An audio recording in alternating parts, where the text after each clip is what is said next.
So the other day, we learned that the third trial, a bench trial in the January 6th case, was an acquittal because this dude was like, yo, Your Honor, this cop let me in. And the judge was like, look at that, the cop let him in. And then there you go, case dismissed. The guy's acquitted of basically everything. Well, of course, many on the left were still pretending like that never happened. And now we have another story. So you know those guys that were accused of trying to kidnap Whitmer? Yeah, well, two of them have been acquitted and the others have received a mistrial. So that whole narrative is imploding. The narrative there is basically that these guys were claiming they were just stoned and talking BS. And these feds were like, yeah, it's all real. It's all real. And then brought that to a criminal trial. But of course, I don't know if it really matters because the media got their narrative of the evil far right trying to kidnap a governor, which turns out to be mostly bunk. So we'll talk about all that. And we have this tweet. It was from the guys over at Mythicist. It's a Bill Maher episode from, I think, 2019, where Dennis Prager is saying that the left is lying, men can't menstruate. And everyone on the show laughs at him. And Bill Maher says, you're crazy. So considering the laws that are being passed, we have the governor of Alabama just signed a law banning medical intervention for children if they are deemed trans by a doctor. I want to show up proof that Dennis Prager. I want to show proof Prager was right. And I think we got to call out Bill Maher a little bit. Look, I know a lot of people are happy that he calls out the left when he does, but if the dude actually did cursory Google searches on half this stuff, it would be a whole nother ball game. You'd have people being like, wow, I watched that guy and he's informed me, but he doesn't. A week after Covington, Bill Maher still got the story wrong when everyone else had already corrected. So no leeway from me on what's going on with him, but we'll talk about all that. Layoffs are expected at CNN and other networks because there's a big merger. Food riots and fuel riots in Peru already because expect things to get pretty bad. So we'll talk about that, and then maybe we'll get to it. Will Smith has been banned from the Oscars, but that's not really what I really care about. What I care about is a story that apparently his wife was like saying she cried when she got married because she didn't want to marry him. Wow. Yeah, talk about a creepy what a story. Horrible thing to say about your husband. The video. We'll get into it later. We'll get into all of this, and joining us to talk about this is Auron MacIntyre. How's it going, man? Hey, man. Thanks for having me. I appreciate it. Do you want to introduce yourself? Yeah, absolutely. I run a YouTube channel, Auron MacIntyre. You can just search it up over there. I do a lot of explaining of political theory and then interviews, news of the day, that type of stuff too. But it's mostly about political theory.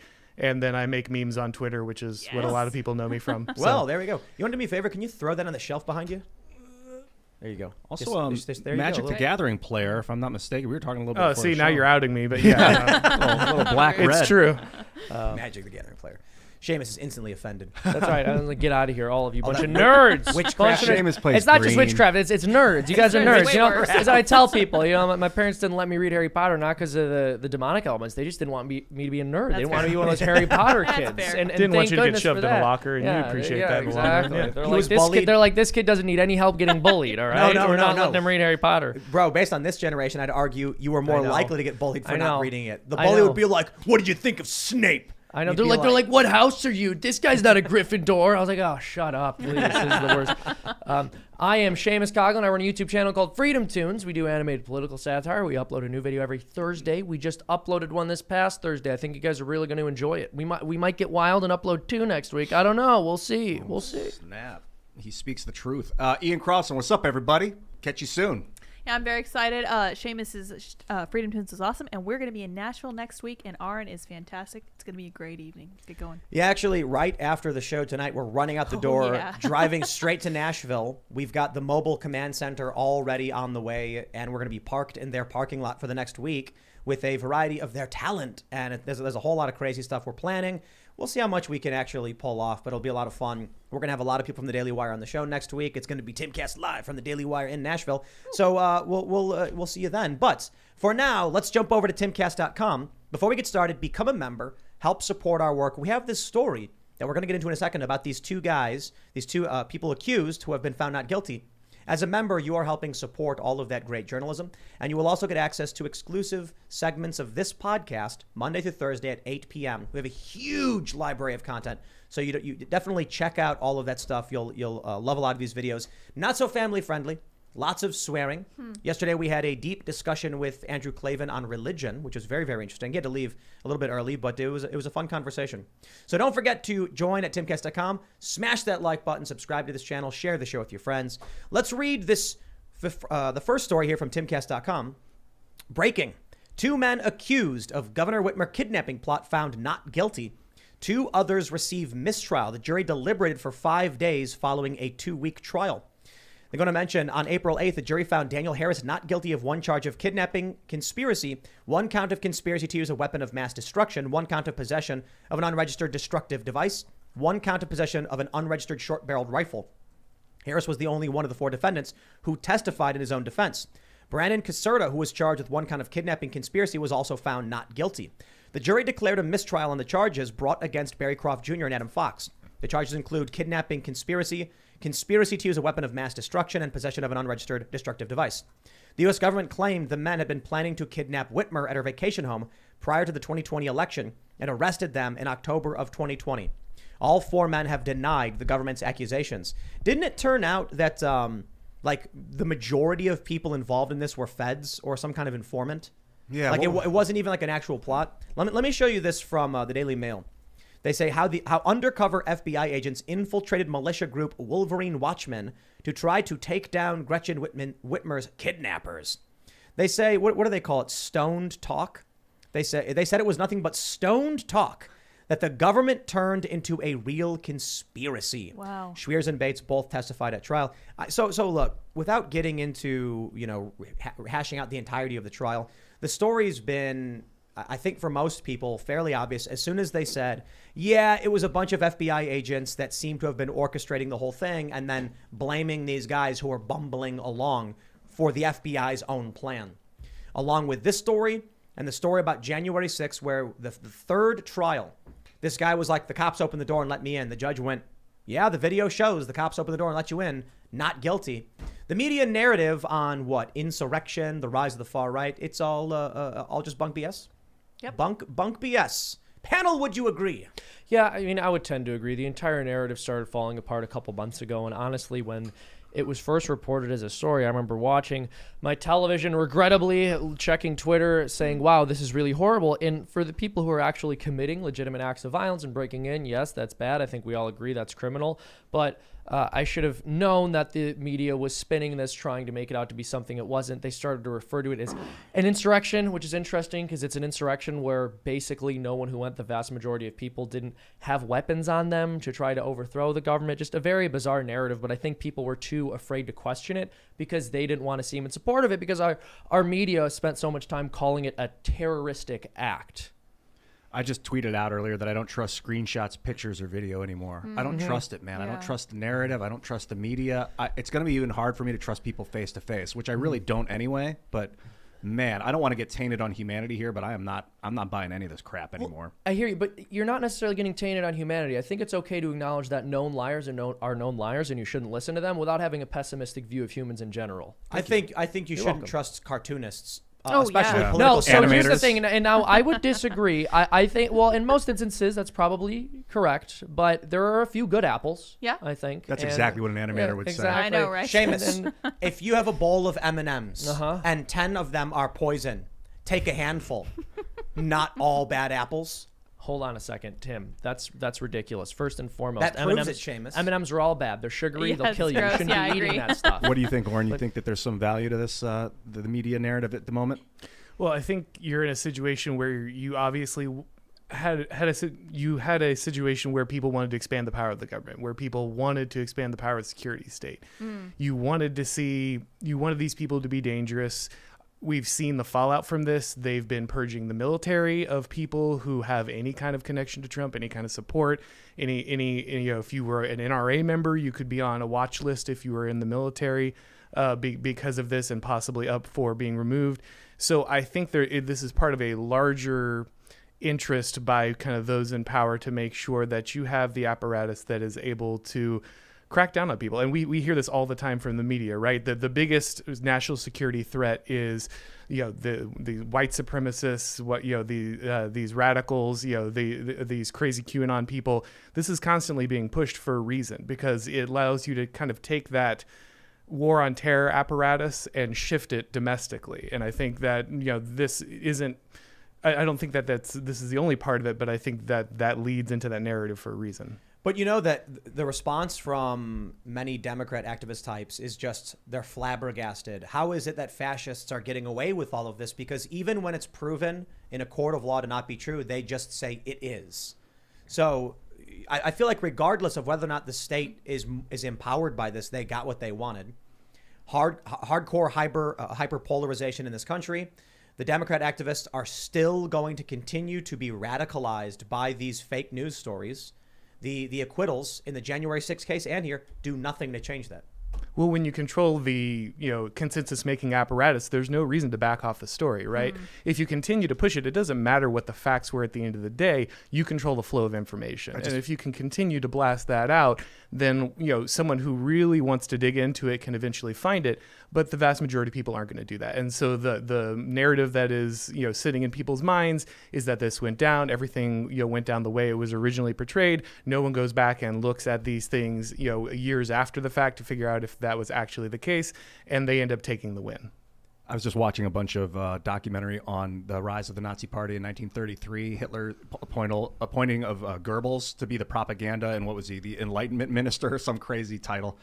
And they seized the radio. They took control of it. They shut down slowly over time. First, the book burning, which is in the schools. The professors were like, hey, kids, don't wait for the government to make this policy. Just go out there and destroy the knowledge now, the non-German stuff. So the kids were all like, yay, we think we're doing something good. And then when they got a hold of the radio, man, talk about manipulation. They shut down the other channels.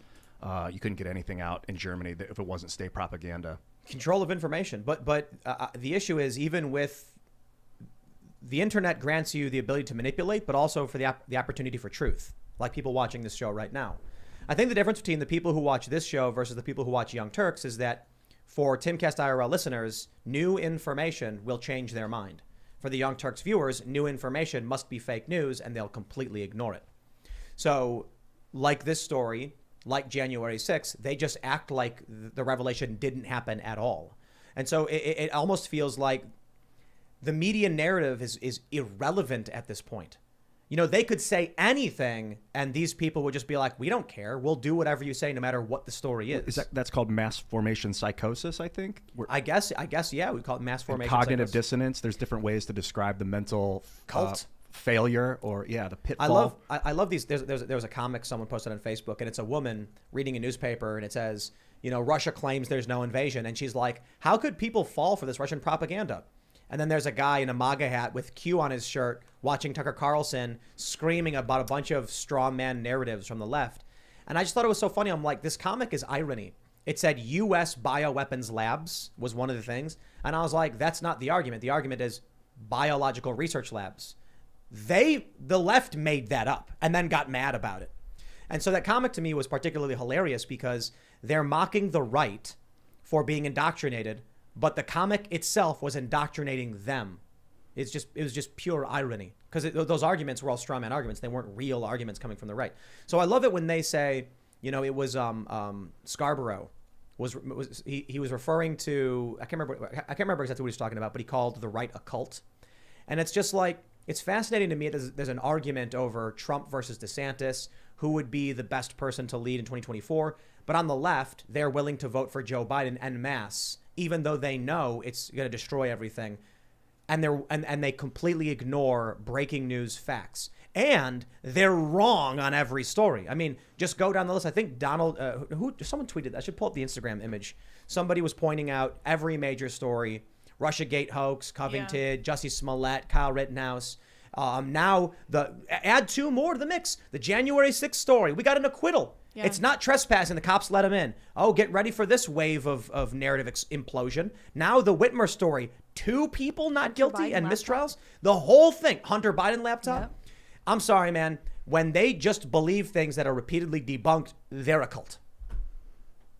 I completely agree. Yeah, I can tell. And this looks very much like a religion to me. I was raised in a religious environment. And while I don't think that was in any way a cult, you can definitely see some of the overtones. You have your priests, you have your acolytes, you have unforgivable sins, you have original sin, which is obviously in our instance would be like being white, being male, all of this other stuff that you can't change. And I would say definitely this extends to women as well, because if you are not fully feminist, you are a sinner, you're cast out. And if you're like Candace Owens, you're cast out as well. It doesn't matter what shade you are. The only thing that matters is connection to this ideology and complete unquestioning devotion. I've got a definition of cult. This is from Wikipedia. This is from Wikipedia, I think. Social group with socially deviant or novel religious, philosophical, or spiritual beliefs and practices. So deviant or novel, meaning new. So the word cult can be doesn't have to be negative. It's a new idea. It can be a new philosophy that a bunch of people are rallied around. Colloquially, it refers to a group of people who will not have their minds changed by facts and adhere to a group structure regardless of reality. Well, I don't think this is a particularly weird thing. I think this is actually very normal, right? Like, your vast majority of societies throughout history have been mediated by some kind of value structure, right? You have to have a coherent cultural understanding of like who you are as a people and what your values are. And so you have to have something by which not only people judge their lives and the value of their lives, but also the ways in which they defeat their enemies and climb in social standing. So this stuff, your devotion to this stuff is, yes, it is a way to find meaning, but it's also a way to obtain social status, which is why it's so important to signal your constant agreement with the current thing, right? Because if you're not that person, the person next to you is, and they're going to climb above you. So I think it has a lot of different functions, and I don't think it's anything particularly unique throughout history. We're just seeing it because it doesn't have an explicitly religious nature, because it doesn't have an explicit holy book or someone at the top who's the Pope. We don't treat it that same way, but it has pretty much the same function. I want to show you guys, I think, one of the most infuriating but greatest examples of the failures of the modern media and the left. And it's this clip that myth-informed Milwaukee guys posted. They said, this is from a couple days ago, Dennis Prager is mocked on Bill Maher when he describes the now mainstream leftist belief that men can menstruate. This is from November 2019. Queer theory and critical race theory ideology are so radical and incoherent, one risks looking crazy pointing them out. I want to play this. Let me get the audio fixed. I always do that. I always have the audio set to the wrong setting. But let me get this audio properly, and then... Wing lie. We're talking about degrees. To say that men can menstruate is a lie, and that is what is said. Wait, where did that... You never heard it, right? Okay. Check it out, folks. Check it out. Anyone who says a man cannot menstruate is considered transphobic. I missed this whole story. You did? I did. I agree. Now tell me where are you getting this? Just Google it. Can men menstruate? Who is saying this? You're talking about a very small percent. You're talking about a very small percent of people who are actually powerful mainstream corporate sources like the Daily Beast that said July 12th, 2017, yes, men can have periods and we need to talk about them. I know this is an old story, but it's coming up now with all of the parental rights and education bills. And the fact that this narrative has become so prominent, this article was originally published September 21st, 2016. 3 years after a major corporate publication that was once part, I believe, of Newsweek, published this ridiculous story. Bill Maher, 3 years later, still didn't get the memo. His audience laughs. These people do not listen to politics. They have no idea what's going on in this country. They don't read the news, but they all think they're smarter than you, that they all bust out laughing.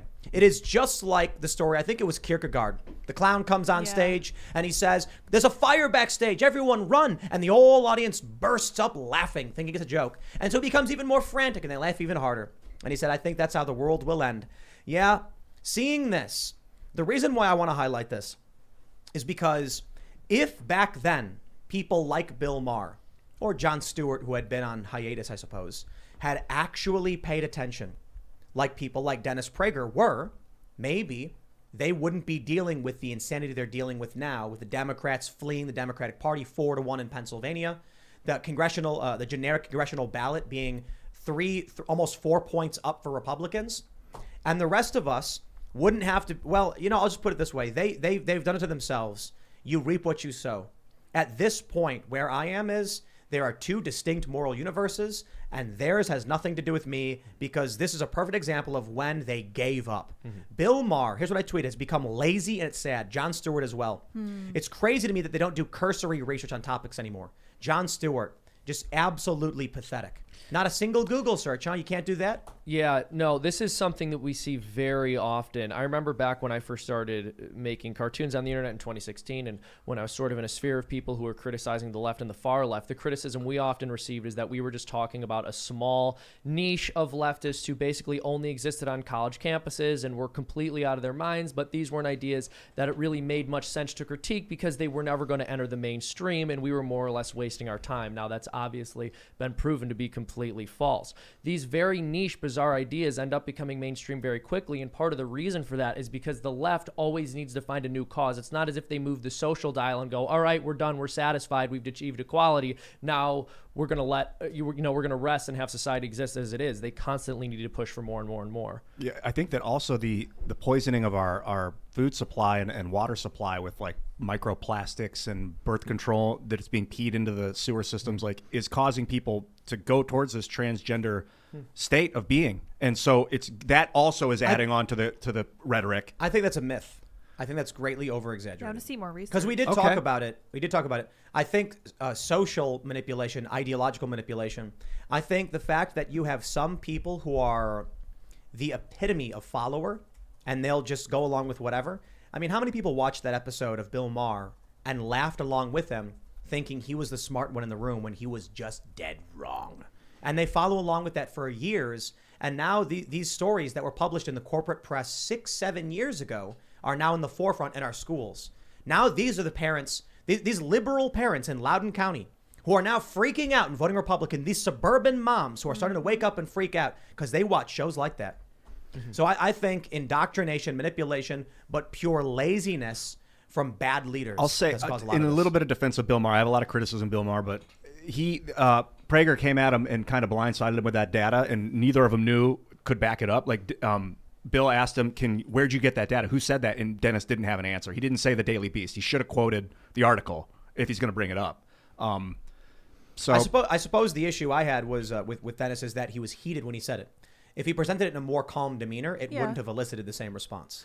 Well, sorry, I don't mean to interrupt you. No, I was just going to say, but yeah, I did a tweet on this, and it's very clear that this pattern, right? We see this all the time. It starts with, oh no, this isn't happening. It's not a real thing. And then it goes to, well, maybe it's here and there. It's a few crazies. And then by the end of it, oh, well, it's good actually, right? And this is the most predictable thing you can imagine. 3 years ago, this was a right-wing conspiracy. Now it's something that every major corporation, every major educational institution, and now even the government is saying.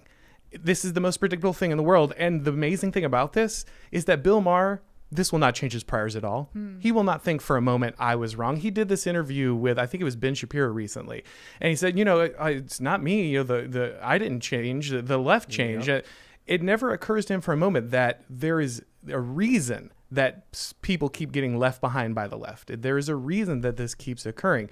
It's a pattern. It's predictable. I've had people ask me to, reach out, or people who are connected, saying like, would you want to get in touch with the people at Bill Maher? And I don't want to say too much about it because it's not going to happen.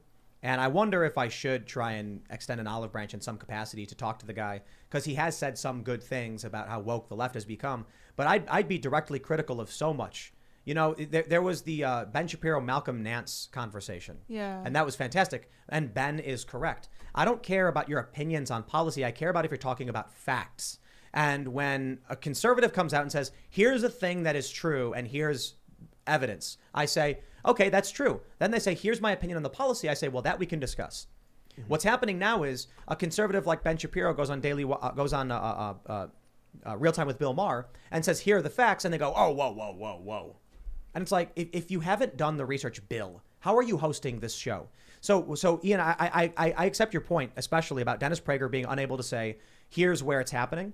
I think the issue for Dennis was it was 3 years beyond the point of this conversation beginning. So the answer was actually every major corporate news website has stated this in some form or another. He pulled an Ian Crossland, Dennis Prager did. He derailed the conversation and then didn't know what he was talking about, couldn't back it up, and everyone thought he was an idiot. But he was right. But here's what we do, and this is why I'm going to say it right now. Look, I think Bill Maher's show is just it's just archaic. It's obsolete. Yeah. The format, for sure. On this show, If someone comes on this show and says it's a lie to say that, men can menstruate, you know what we do? Pull it up. We all have laptops. That's right. And the desktop terminal, like let's search in real time.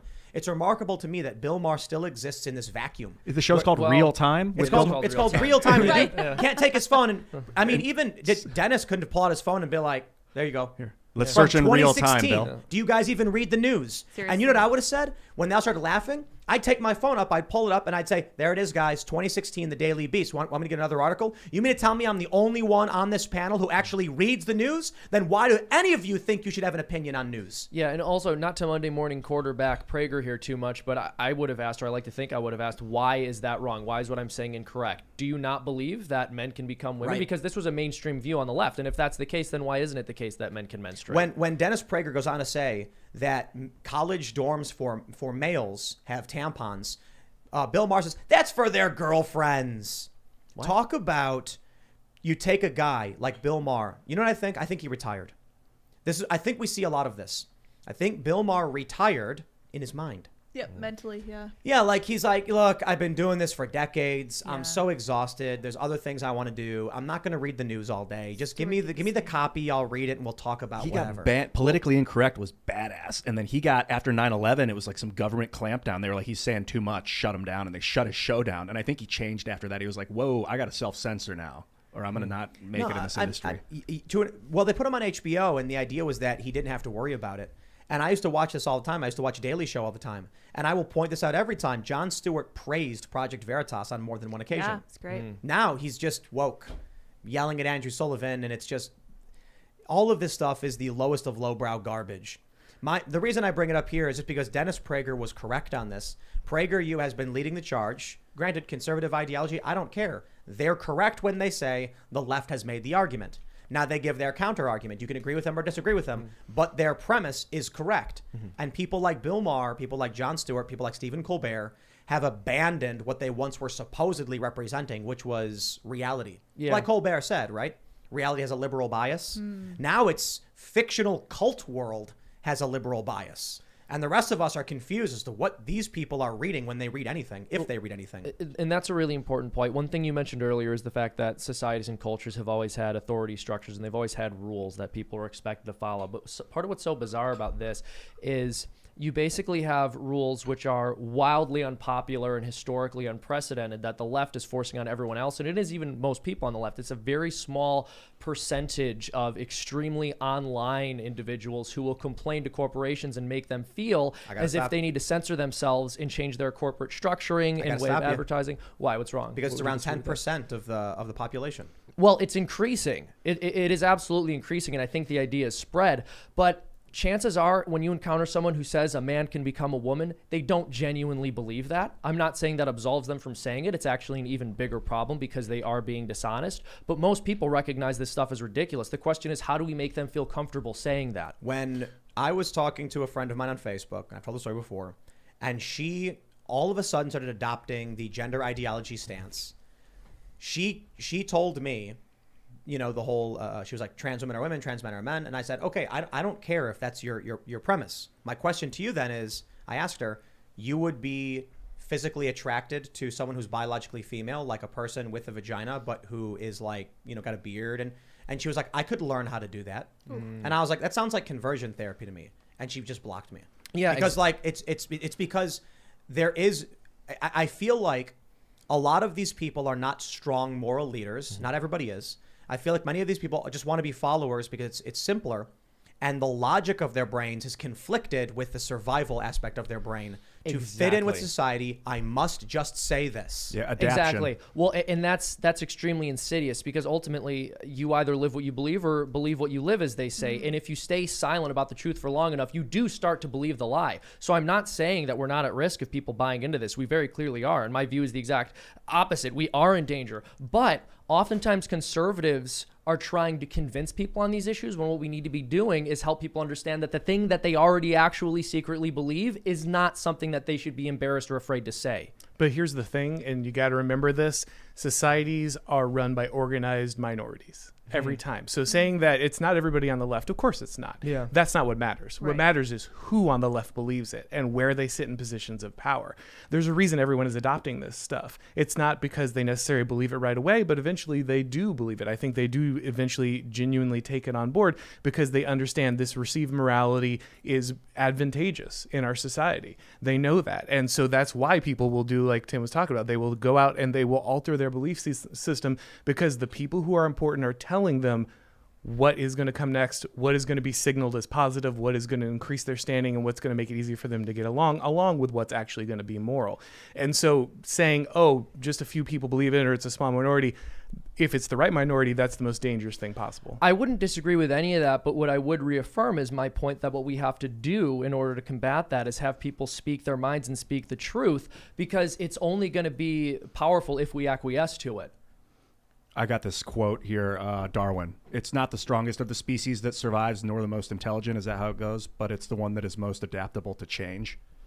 Terrifying, but true. Well, have you guys ever seen Idiocracy? Yep. Mike Judge, man, talk about brilliant. I love the point made in the beginning.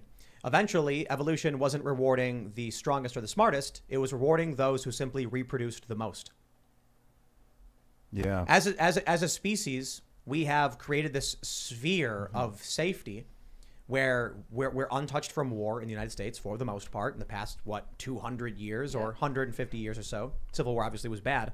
We do have crime, but relative to the rest of the world, we have fat homeless people. I mean, it's a serious problem in this country. And though we do have poverty, we are extremely wealthy, extremely well-fed, extremely safe. And so this has created that environment that Mike Judge was sort of talking about. Evolution simply rewarding those who reproduce the most.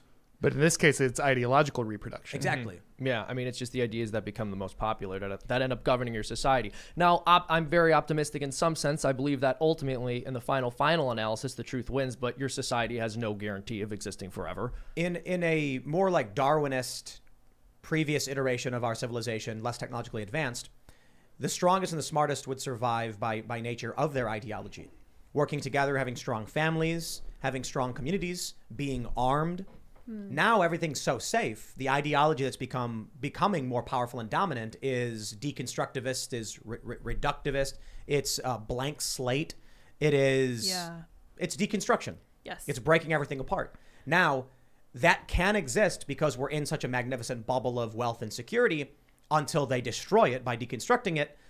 And then it's going to be just pure chaos, man. Like, the food shortages that are coming. Yes. The product of electing someone like Joe Biden out of sheer ignorance, resulting in the chaos that we've had over the past year. I am developing the probably highly unpopular opinion, and you're welcome to pitch in on this if you think along the same lines, that we desperately need some form of hardship to make us realize that our imagined difficulties are just that. They're completely imaginary. We have much bigger things to worry about. We've just never had to worry or even think about our survival. We don't know where our food comes from. That's a huge problem we're about to learn. That's troubling. I think it's what we need. That's the amazing thing, too. Like, I visited farms. And growing up in the city, it really was a aha moment when I saw actual production. Right. Because, I mean, Illinois got farms, but people don't even connect the dots of the wheat fields get, harvested and then sent to processing, and then it makes its way to a factory and then gets turned into food. The first time I watched how it's made, and they were like, cupcakes, how they're made. And it shows like a guy pouring a massive bag of flour into this giant vat. And I'm just like, wow. And then the machine like cranking out the cupcakes and sealing the bags. How it's made is an amazing show. Because people don't recognize supply chain. You go to the store, boom, cupcakes. In a wrapper, you got no idea how they got there. They grew there. Yep, just blink, there it is. It'd be interesting if you went to the store and on every piece of food you were going to buy, there was a little video under it that was showing you the entire manufacturing process of the piece. Sorry to interrupt you, though. Oh, no problem. No, so Machiavelli talked about rule of foxes and rule of lions, right? And your foxes are your very clever, quick-witted. They're going to be kind of your liberals. They're going to be the people who are good at combining and coming up with new ideas. And then your lions are going to be kind of your more conservative, patriotic, martial type people.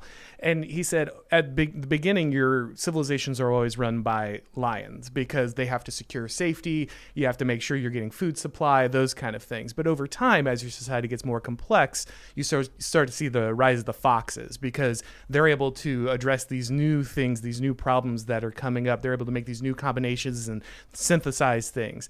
But as your society gets more decadent, as you get further away from the problems that the lions solve, you forget why you had lions in the first place. And your foxes become the dominant ruling class. And we are so far around the bend, we are all foxes, right? Everyone in charge right now is a college grad. They've never been in the military. They've never farmed. They don't know anything about this stuff. Food shows up at their table. Truck drivers bring it to them. They never give it a second thought. Of course, the world's safe. We're America. We can conquer anything. And so they don't think about what happens when you can no longer just work your way out of this by being clever. What happens when the rubber meets the road? And you know what lions do? Lions sleep. They sleep most of the day. Lionesses, I guess, go out and actually do work, but the male lions just sleep. And it kind of feels like that's what it is. The foxes have started conniving, started scheming and taking things while the lion looks around and he's like, "Hey, Simba, all that the sun touches is ours. Yeah. I'm going to bed." Yep. And then the foxes run in and just start controlling everything, and the lions don't pay attention. They sleep to conserve their energy for the hunt or something? I don't No, know they much about it. just sleep. It's The nocturnal. lionesses do the hunting. Yeah. Yeah, the dudes basically get up, eat, bang, and go to sleep. So Kamala Harris, she's the lioness in this equation? I don't know. She's probably the hyena. Yeah, I was Yeah, gonna she's like a hyena, she's yeah. a hyena, dude. You hear that If we're laugh? going, if we're doing Lion King, she's definitely a hyena. Yeah. Is it too far gone? I think the system's going to have to go through some serious hard times and probably a little bit of collapse before people realize the issue. I think that we've been trained to believe that experts are the key, right? You got to have an expert for everything. You need to have a person who has a particular degree and has enough doctorates, enough credentials, and they're the ones that solve everything. Everything is solvable through like this kind of managerial scientific system. But it's not. And at the end of the day, there are certain things that have to be done physically in the real world. It's not just always ideas that solve these problems.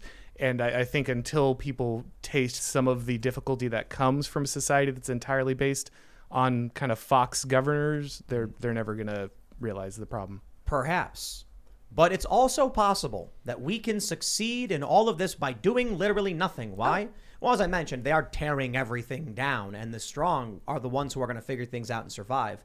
The left likes to make fun of the fact that we promote emergency food, but in the event you actually need it, it's not even going to be us that's laughing. It's going to be the preppers in the mountains with the 30 years worth of beans calling us amateurs.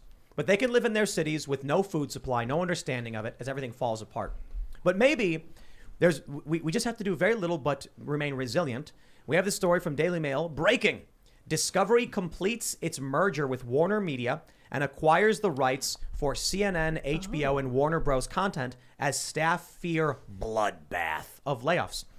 Well, okay. Well, all right. Yeah, Sounds let's. Should we get the cake now, or should we wait until they start Popcorn. laying people off? Because Yes. CNN Plus also, guys, can I just make an announcement here? So CNN Plus launched on day one. They cut their price subscription in half. Yep. A day later, there was reporting that CNN was expecting layoffs because the signups were so abysmal. Now, I don't know how many signups they got. I don't know how much money they made. I assume it was bad. I just want to say, in 1 month, Chicken City has 21,000 subscribers. And today we had 6 chicken parties. We are on track for year 1 of Chicken City to make $100,000 plus. Those are golden chickens. And as I stated, a man who watches Chicken City is more informed and better informed than a man who watches CNN. Correct. Now, I'm half kidding. Like, it is funny to mention that our chicken live stream is doing so well. There's a real value to it, and that people like putting their pets in front of it. People like super chatting, and they use Chicken City as a chat room basically throughout the day to talk about a lot of ideas from this show even. But I ultimately just want to get to the point where CNN is crumbling. These networks are failing. Their ratings are in the gutter.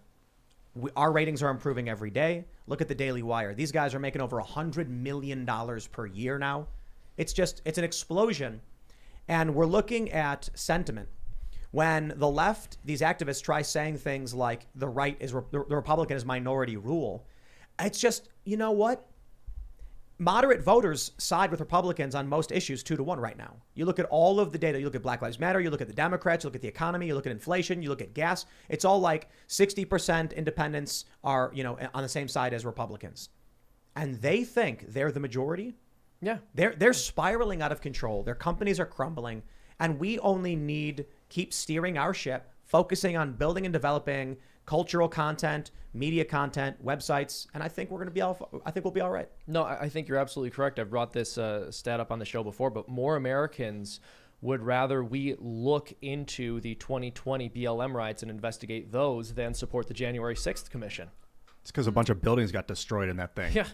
How about that? How about got killed? A lot of people got killed. How about when the Republicans 30 or take something? over in November, we launch the BLM committee, the BLM investigatory committee. They should. I'm open, man, but I am so done with the witch hunts. I do not think that is the way forward. Wrong. You think we gotta weed Then them they're out? going to cast a spell on you, Ian. Wrong. Must we burn the witches, Seamus? Wrong, Ian. When they come out and levy a whole bunch of fake investigations and put Kyle Rittenhouse through the ringer for 2 years, basically, or a year. Solitary. When they put the J6 defendants through the solitary confinement, effectively torturing them, and now we're saying, oh, what's that, acquittals? Suicide. Look, some people rioted. They're going to go to jail for that. That I understand, and they should. Many of these people were bumbling around confused, and they lock them up for how long? They raided a woman, I think it was in Alaska. She was the wrong person. So then all of a sudden the Republicans take over, and Ian, people like you say, it's time to end the witch hunts. And the Democrats go, good. Because when you ask for freedom, when I ask for freedom, you give it to me because it's according to your principles. But what's the saying actually? It's like when Dune. Frank Herbert, yeah. Yeah, what's the quote? When you were strong, I asked for freedom because it was according to your principles. Now that I am strong, I deny it to you. Because that's according to my principles. And so the problem with the liberty-minded individuals, civil libertarians, conservatives, is they keep doing this, and they've kept doing this. Joe Biden should be impeached day one. Yep. For his illicit dealings in Ukraine. But I'm willing to bet Republicans, like Mitch McConnell's going to step up and say, no, we don't want to do that. What would Jesus do? What did he say about buying a sword? Oh, yeah. He who does not have a sword, sell his cloak and buy one. Yeah. So I think it'd be fair to say that you're supposed to protect yourself from people who would wrong you and try and destroy you, right? Jesus went into the temple and he flipped tables I think because that- those money changers were cheating people. I think the Bible wrote him to be way more passive than he actually was, because he Flipping did tables? toss tables around in a Yeah. temple. So, like, that's nuts. but everything you know about him is from the Bible and what's written there. So, Well, I don't want to make this a religious discussion, okay? But the point is, I'm trying to think of the it's political. You know, It's, you can't be like, now that I have power, I will let all of you be free after your illegal dealings, your manipulations, your scams, and your criminal behavior. You're all forgiven. One problem with then the moment they get tribunals- elected, they come and they lock you up. If you did like a tribunal that was like an independent tribunal that wasn't a governmental thing, it was, I don't know how you could actually do an independent thing this day and age, but you got to make sure that it's not left to its own devices, because it will just continue to do what it does, which is root people out. So you got to watch out for like McCarthyism all over again. Well, Yeah, I don't know. it's- I think just because you can point, and this is sort of the problem with the witch hunt analogy, just because you can point to examples in the past that you feel were a group of people being overzealous in their attempt to clean their society up, that doesn't mean that bad people shouldn't be held accountable when they do bad things, and that we shouldn't have trials to figure out who's destroying our culture or society. Yeah. The problem is that the right thinks it's having a discussion and the left knows it's fighting a war. They know this is the ratchet. The right thinks that they're adhering to a set of principles. They think that they're the ones going by the Constitution, playing fair. We want to be objective. We want to follow the rules. The left knows they're fighting for control of the culture. Politics is about rewarding your friends and punishing your enemies. And we can all sit around and pretend like we've moved beyond that and we're better people than that. At the end of the day, that's what works. That's what maintains power, and that's how you win, and that's how you make things better if you're the ones who are going to make things better. And we don't like that because it feels icky, it feels restrictive, but it's true. And we can cry about it all we want, or we can realize the truth that's been in front of us for many, many years, and what plays out every day. We see it all the time. And it's not even as if we're just going, these people are our enemies and we only want to punish them because we disagree with them. They were burning down buildings. People got killed. They destroyed businesses. People were terrified. It's incredible how quickly people forgot what the summer of 2020 was. Yeah, and one of the things that I noticed actually today was that you need to strive to be the better person in your personal life, but when it comes to politics, you have to be pragmatic, because the conservatives have attempted to apply political or personal dynamics to politics. They want to be friendly. They want to be the better person. They don't want to do to Ketanji Brown Jackson what they did to Brett Kavanaugh. But they are losing, and that's why the groomers is working. And but look at the media narrative on Ketanji Brown Jackson. The president gets up and says, "Can you believe what those Republicans did?" And all these Democrats are like, "They besmirched her good name." Yeah. It's like, you accused Brett Kavanaugh of being party to gang rape. Well, yeah, exactly, and this is the difference. So whenever And they asked her about her actual record, right. yes. And so that's my exact point. People will compare the right and the left, and anytime the right actually shows its teeth or tries to do anything effective, people go, oh, they're just as bad as the left, ignoring the fact that we are using actual facts and events that happened to talk about this person's record and not smearing someone without any evidence, which is what they did to Kavanaugh. And to the point about groomers, it's not as if that's the wrong terminology to refer to the people who are opposing this bill once they know it's about preventing adults from having secret conversations about sex with children that they tell them not to repeat to their parents. So it's not like the right is going out there saying we're going to use these, illicit or dirty techniques to go after the left the way they do to us. It's the right is saying let's be reasonable and hold people accountable for doing bad things. And then the response from we conservatives is that makes us just as bad as them. We need to excise. This is what my metaphor. We need to start building our own systems, gaining control of platforms that we like. Elon Musk buying Twitter, brilliant. Daily Wire launching their own children's content, movies and streaming platform kind of stuff, brilliant. When you're on the playground at recess, and the bully kids or whatever are demanding that you say or believe something you don't believe, otherwise you're not cool. Be like, I'm gonna go over on this side of the playground. I'm gonna make my own game, and you guys can't play it. And then do something cool and fun and convince people to join you instead of engaging with people who are cheating the whole time. I always tell people this. We're all playing a game of Monopoly. They're overtly cheating every time. And then we just sit there and for the longest time, the right, and I think now what's helping the right is the post-liberals joining the fray, giving them a larger amount of forces in the culture war. But for the longest time, we're just like, I know they're cheating, but if I just play harder, I'll win. And it's not even that. It's not even like they're cheating and the right is saying, well, we want to follow the rules. It's like they're cheating and then they land on Boardwalk, which we own, and there's hotels on it. And we go, it would be too mean to make them pay the amount that the game says that they should. Yeah, you owe me $1,000, but that would bankrupt you. So you can just pass. We're going to be really nice to you Could you imagine guys. if you played Monopoly like that? I think technically you don't have to take rent if they land on your property. I'm not sure about that, though. Well, you don't, because you're allowed to do free trade. I kind of see this metaphor as if there's a brain worm infested in the American mind, and the left arm is flailing around, smacking itself, and the right arm's like, whoa, that arm's out of control. Cutting off the arm is not it might work, but it's not the solution. It's just like a Band-Aid, you know? Dude, haven't you seen Idle Hands with Seth Green? No. The solution was to lop the hand off, man. I've His seen, hand like, got possessed by the devil or whatever. Tales from the Crypt. Yeah, that I'm it just kidding, by doesn't the way. feel right, though, to like go after the people when it's this like weird banking mentality thing that seized control of the government. When you go on a dangerous hike through cold weather and your left hand is frostbitten and rotted, and then when you go back into the warmth and it starts thawing, the dead particles can toxify your system. Oh, snap. You've got to cut it off. Yeah, you do. You've got to remove it. Has it gone necrotic? I would say yes, dude. Look at what's going on right now. I just tweeted, would progressive parents give their minor sons breast implants if they were trans? Because breast implants are temporary, can be removed, but mastectomies are permanent because they are giving minor girls mastectomies. And that's a shocking question, I suppose. When we get to the point where we're talking about to what degree are we willing to provide surgeries to children to make them feel better, like the systems, you know what? Who was it who said that cultures that are obsessed with gender are on the verge of collapsing like that? Have you heard that? Because we've seen it in many different civilizations. The obsession over gender completely ignores the realities of every other mental, dysmorphic issue.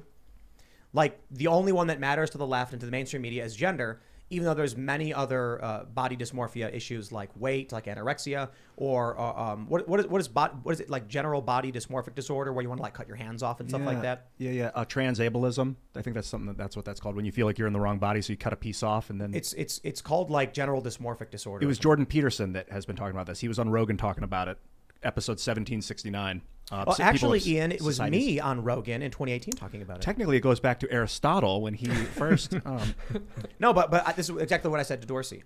I was like, are you going to create protections for people who want to remove their hands or ears or nose or something? I think That's no. ridiculous. That's too far to me, man. When you start surgically cutting yourself off, like that's too much. They're Come doing on. it already. Yeah. Jeez. that's Girls so much. under the age of 18 are already getting permanent top surgery to their chests.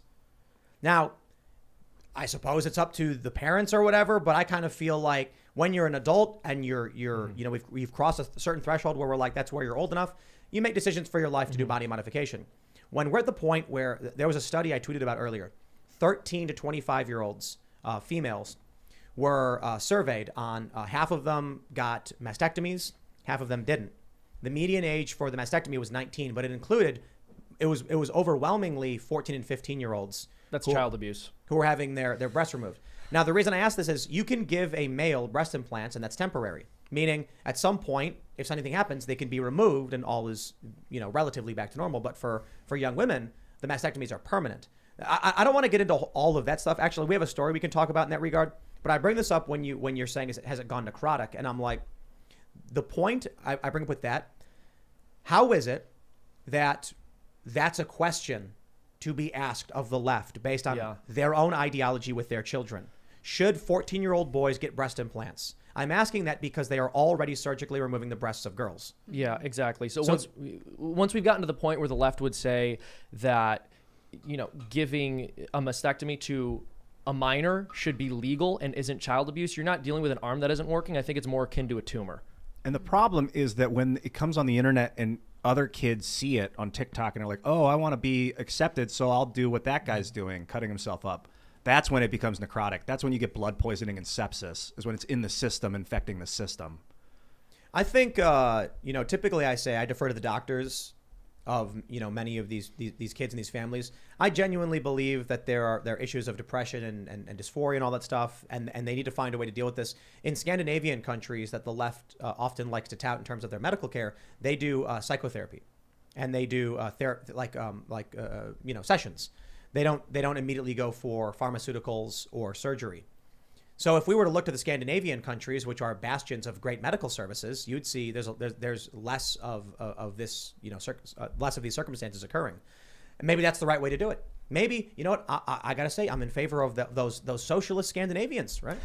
Yeah. They're not really socialists, but you get my point. No, yeah, I hear you. They got it going on. I'm not trying to get into a conversation about trans. I'm trying to point out that there is a fractured logic in what's happening. There's no conversation about body dysmorphia. There's no conversation about people who are cutting their ears, cutting their fingers off and things like that, because those people exist as well. And they're also in very small proportions. There's no conversation about protecting transracial people. In fact, transracial people are shunned and mocked. For instance, people like Rachel Dolezal. Yeah. Rachel Dolezal. And is Sean King transracial, or is he just, what's his deal? Pretending, I think. I don't know. Well, he says he's biracial, right? I don't know, though, because like, I don't know his story. Mom slept around, I think, was the issue. Oh, is that what it was? Yeah. Oh, so he actually does. I don't know. He identifies as biracial, I guess. I mean, he's whiter than Rachel Dolezal. Yeah, he's pretty. He is. White. Yeah, he's pretty bad. So I don't know. At this point, you know, he's still considered. I guess a lot of people hate him. You know, to be honest. Yeah. Bipartisanly, people hate him. They think he's on both sides. But he's still prominent. Yeah. He's still prominent. And so if we're at the point now where someone who, at the very least, looks overtly white can give themselves a haircut and put up a sepia tone photograph, and they're considered black, it just feels like there's no cultural cohesion. So yeah, necrotic. The system is completely broken. It makes very little sense. And you've got people right now. The article we read the other day where the guy said, why are Republicans so concerned about grooming? And I'm like, okay, we got a problem. So I just ignore it. I ignore it. You can't ignore sepsis, though. That's how people die. Blood poisoning. Yep. That's right. That's a good point. Yeah. That's right.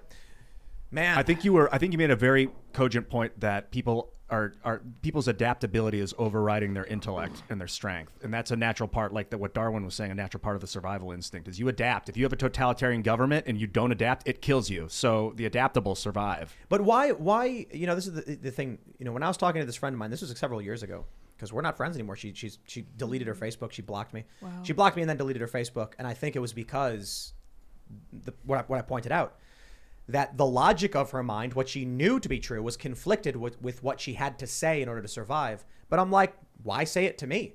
You know, like I was having a candid conversation where I wasn't telling her to believe anything. I was asking her questions about what she believed.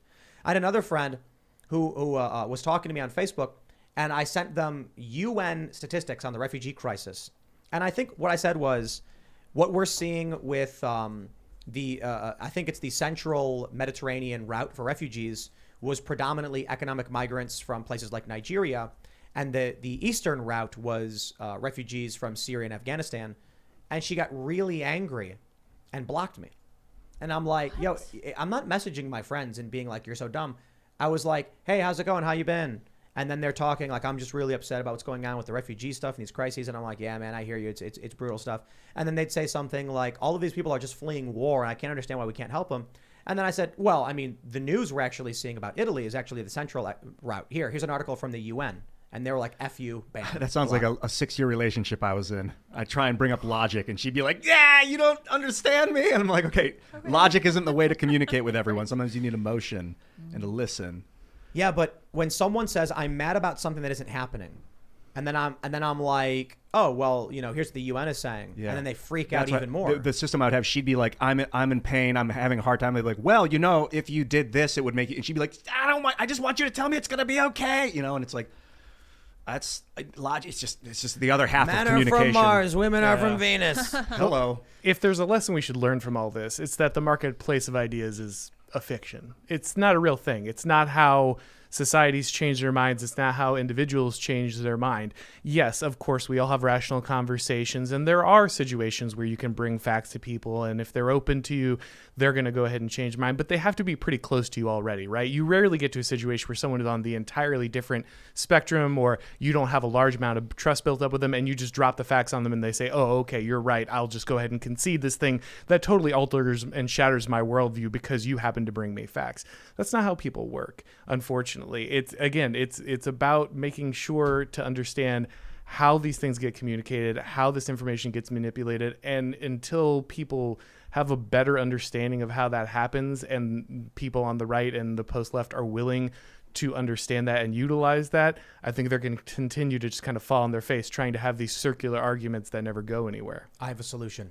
Oh. Elon. The market cap of Twitter, I believe, is around, $50 billion. You have access to that level of capital. Now you're going to have to sell a decent amount of Tesla. That could be dangerous for you, I understand, but you're rich. Buy 100% of Twitter and then shut it down completely. Snap. Now, first of all, I'm joking, right? But I'm only half joking. The problem we're facing is that Twitter keeps people in the cult. To get someone out of a cult, you have to remove them from the cult. Expose them to a diversity of worldviews and opinions so they can see that this one cult worldview isn't correct. But what happens? When you go to someone and say, you know, X plus Y equals Z as like a fact statement. Like here's Hunter Biden was doing illicit dealings in Ukraine, and based on the evidence of him sharing a bank account with his dad, it seems likely that Joe Biden was involved in illicit dealings. Joe Biden got the prosecutor fired. We know all these stories. Give them that information. The problem is they open their phone right back up and they get sucked right back into the cult, patting them on the back, hugging them, telling them, no, they're the cult. We're the right ones. We're the ones who are telling you the truth. Like Brian Stelter. Do you guys see that high school kid? I think it was a high school kid, right? It's college freshman. College freshman. Yeah. He asks Brian, like, here's all the stories that you guys have gotten wrong. And Brian goes, when that reporter got seriously injured in Ukraine, we all were there for him. Because that's what real news does. What? Talk about, I called him a politician. Yeah. He didn't answer the question. Yes. It sounds like something Michael Scott would say. Right. Yeah, it does. It's like That's a what he very did. office quote. Because Yeah. they're a cult. Yes. Now, of course, the right has their zealots. But here's the funny thing. That ain't us. Luke ragged on Trump nonstop. Ian rags on Trump. But we try to have real conversations about this to the best of our abilities. And they would call us the cult. So when you've got a cult that genuinely believes they're right and they're wired in, how do you get them away from it unless you delete Twitter outright? Now, pondering upon that, imagine how bad it will be in the metaverse when people are just plugged in like the Borg. Are you Yeah, going there's in? no escape. No, I'm staying away from any kind of hyper reality as much as possible. No, thank you. How embedded are you in your device these days? I mean, I can't pretend like You're yeah, good at Twitter. Yeah, But I spend some time on Twitter. That's true. But no, just thinking along these lines, what do we do moving forward when Twitter has become the hive cult that people are already plugged in? Whether you get an implant for it or not, people are wired to the net. They're in the matrix already, man. What do you do? I got to have an unlimited amount of Twitters, basically. It's the only way, with unlimited amounts of terms of service, because you're never going to please everyone. That's not the issue. The issue is these people are already on Twitter. And when you say, here's the truth, here's the evidence, they go, whoa, I didn't realize that. Then they pick up their phone and retreat back to their safe space. It doesn't matter if it's Twitter or Minds or BitChute. It's people building communal safe spaces for confirmation. So this is probably the war you were talking about. It's like a constant erosion of thought and regrowth of thought. I mean, ideally, we would all actually have safer spaces. And I know that's not going to be a popular thing to say, but the reality is that America is not a country that's going to build consensus ever again. And we need to come to that realization. We need to understand that the people who are, in California, going, setting this kind of stuff up for kids, and the people who are in deep red states who are banning it, I think it was Alabama just banned it, they live entirely different lives. They have entirely different value systems. There is no overlap anymore. In a lot of ways, there never was. We think of America as one cohesive culture, but really until World War II, it wasn't. There wasn't that level of mass communication to build that kind of thing. There wasn't a level of standardized education to bind people together under a certain amount of experiences. Everyone seeing the same movie, everybody listening to the same music. It simply didn't exist. And so I think it's actually really unhealthy for everyone to be linked together across a country where people basically desperately disagree on all kinds of value-based issues. And we would all be in a much better situation if people could go back to being able to have smaller communities and more regional moralities and be able to deal with their own way. Unfortunately, I don't think that the government's going to let people do that, but I think that would be the better solution. Here's something to consider too, based on what you're saying. Back in the day, our elections tended to be more local, right? Because of the way communication happened. Even in the past 20 years, local news outlets, you turn on your Channel 5 News or whatever, and it's your town, your region. You're getting information based on this area. It still to this day exists, but for the most part, it's dying out. Now what ends up happening is someone like Ocasio-Cortez stands up and screams her radicalism and her insane ideas about farting cows. And there's one crazy person in every city who normally has no power, but when they heed the call on the internet, they now focus fire their donations to someone like AOC, who is then able to win in her district and get into federal office. This is taking the radical voices that are normally disparate across the country, unifying them in a digital space, amplifying their power, and then creating serious hyperpolarization in government. And God forbid, across the world, it's no longer like a national. It's like people in China can donate to AOC, through whatever means they feel like they got to go through. And it's illegal, but they figure out ways to do it. It's insane. People need to understand this, how easy it is for any country to put money into our elections. China can reach out to Seamus and say, would you be willing to animate something for us and we'll pay you $10,000? And Seamus goes, oh yeah, great. It's just some Chinese company. Then he gets paid 10 grand and then he's got this money and he goes, I'm going to donate to a politician. Of course, in that circumstance, we're talking about the subversive method of they could hire, like Russia does this, right? Russia was hiring people who had dissident views to work for RT and Sputnik. Someone who was an anti-establishment or dissident voice would be paid, and that alone gave them resources to function in the United States and allow their ideas to flourish more. China can do the same thing. They can find a bunch of social justice activists, put money into nonprofits. The nonprofits will then fund these activists who then help support these politicians. Or if they want to be a bit more direct, they can get an American citizen who does something illegal and just takes a contract with them, knowing they want him to give money to politicians or start super PACs. And I would imagine corporations could do that as well. Could send the money. So it wouldn't have to be like the CCP. Corporations do it all the time, bro. Yeah. Corporations Foreign dump corporations. hundreds of millions of dollars into political action committees and other nonprofits, and they can do all of these things. Short of like a complete global power outage, I don't see any way to go back. Like a great reset?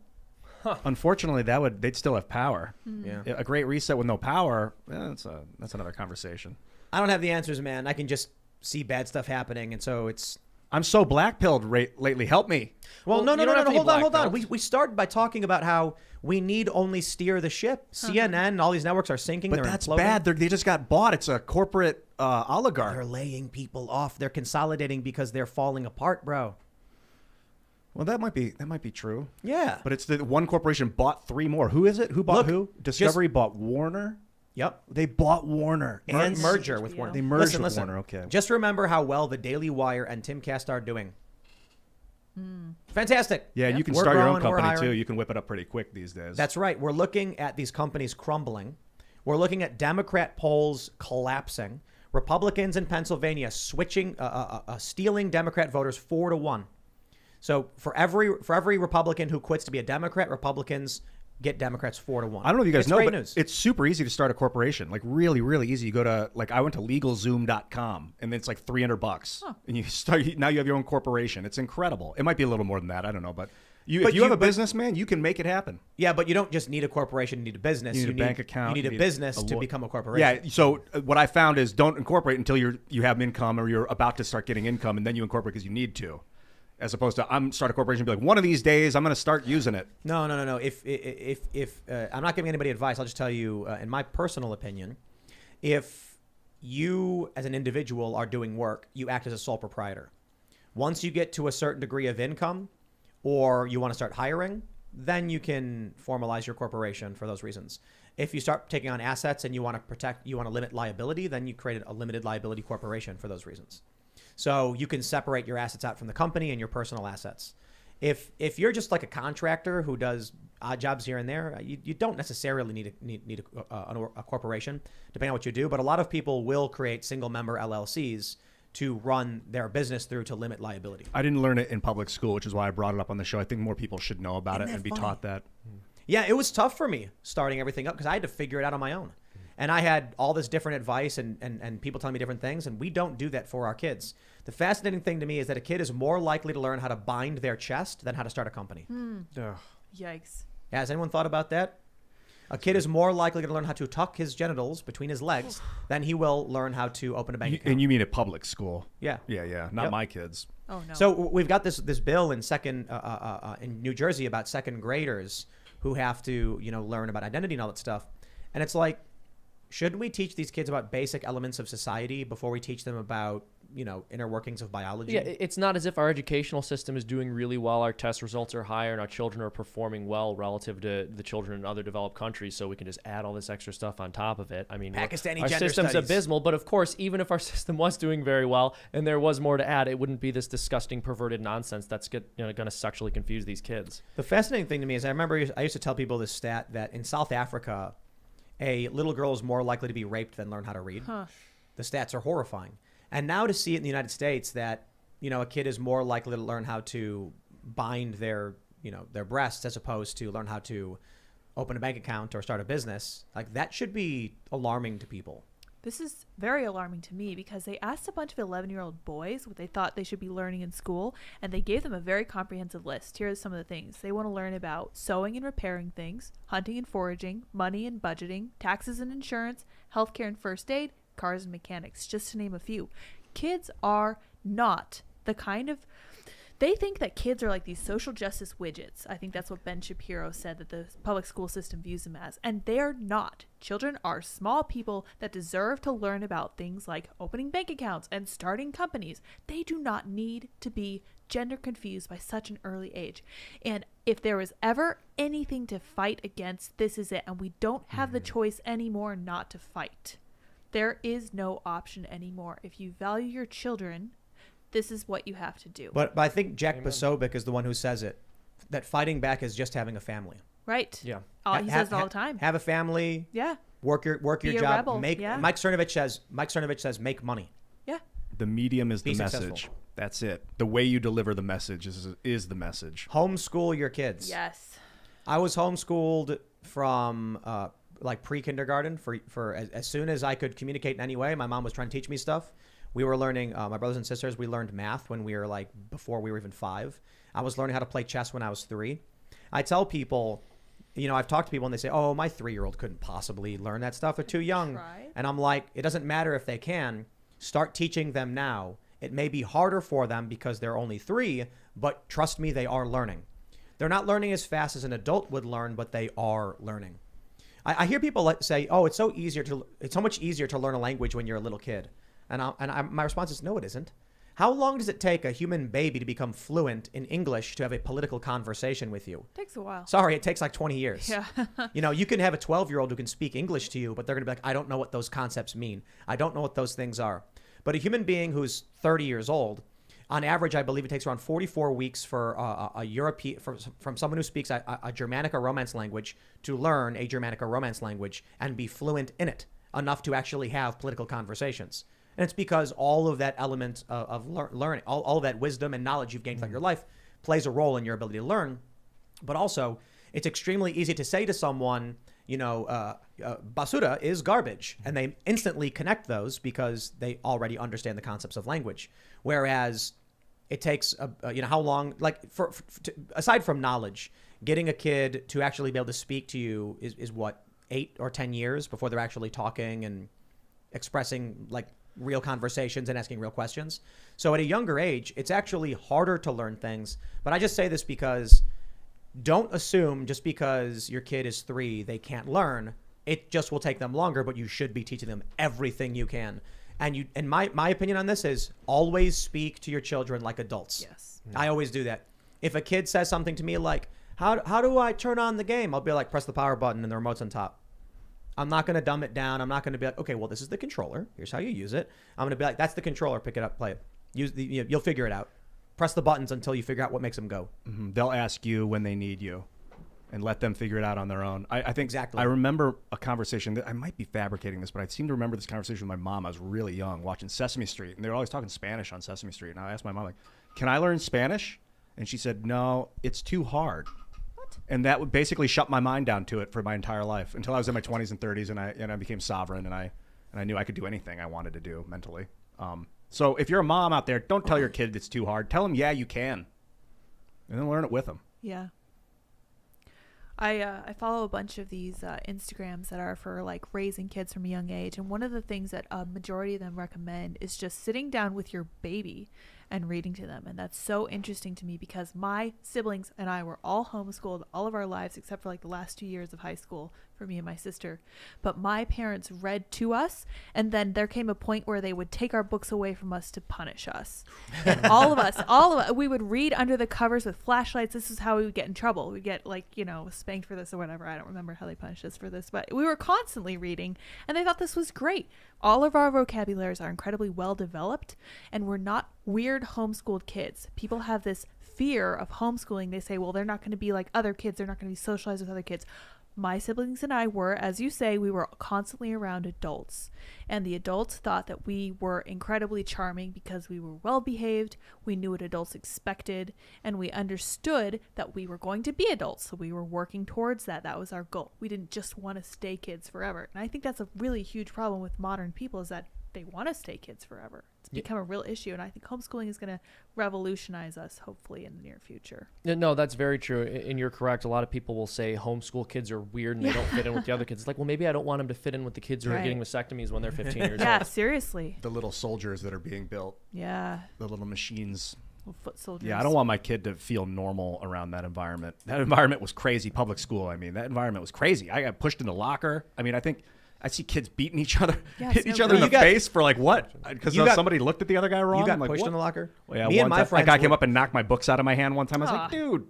Me and my friends would purposely go in the lockers and hide in them. Oh, that's not So better. that you wouldn't get beat up. That's the strategy. That's next level there. We didn't really have. There's an episode of The Simpsons We didn't about have that problem. Well, so I only went to high school for a couple months, but in grade school and the public school I went to, there wasn't really a big problem. I got into a fight like once, I think. Yeah, I got into one fight. And it was with a friend of mine. Yeah, he was a friend of mine too. But like, we didn't really have bullies.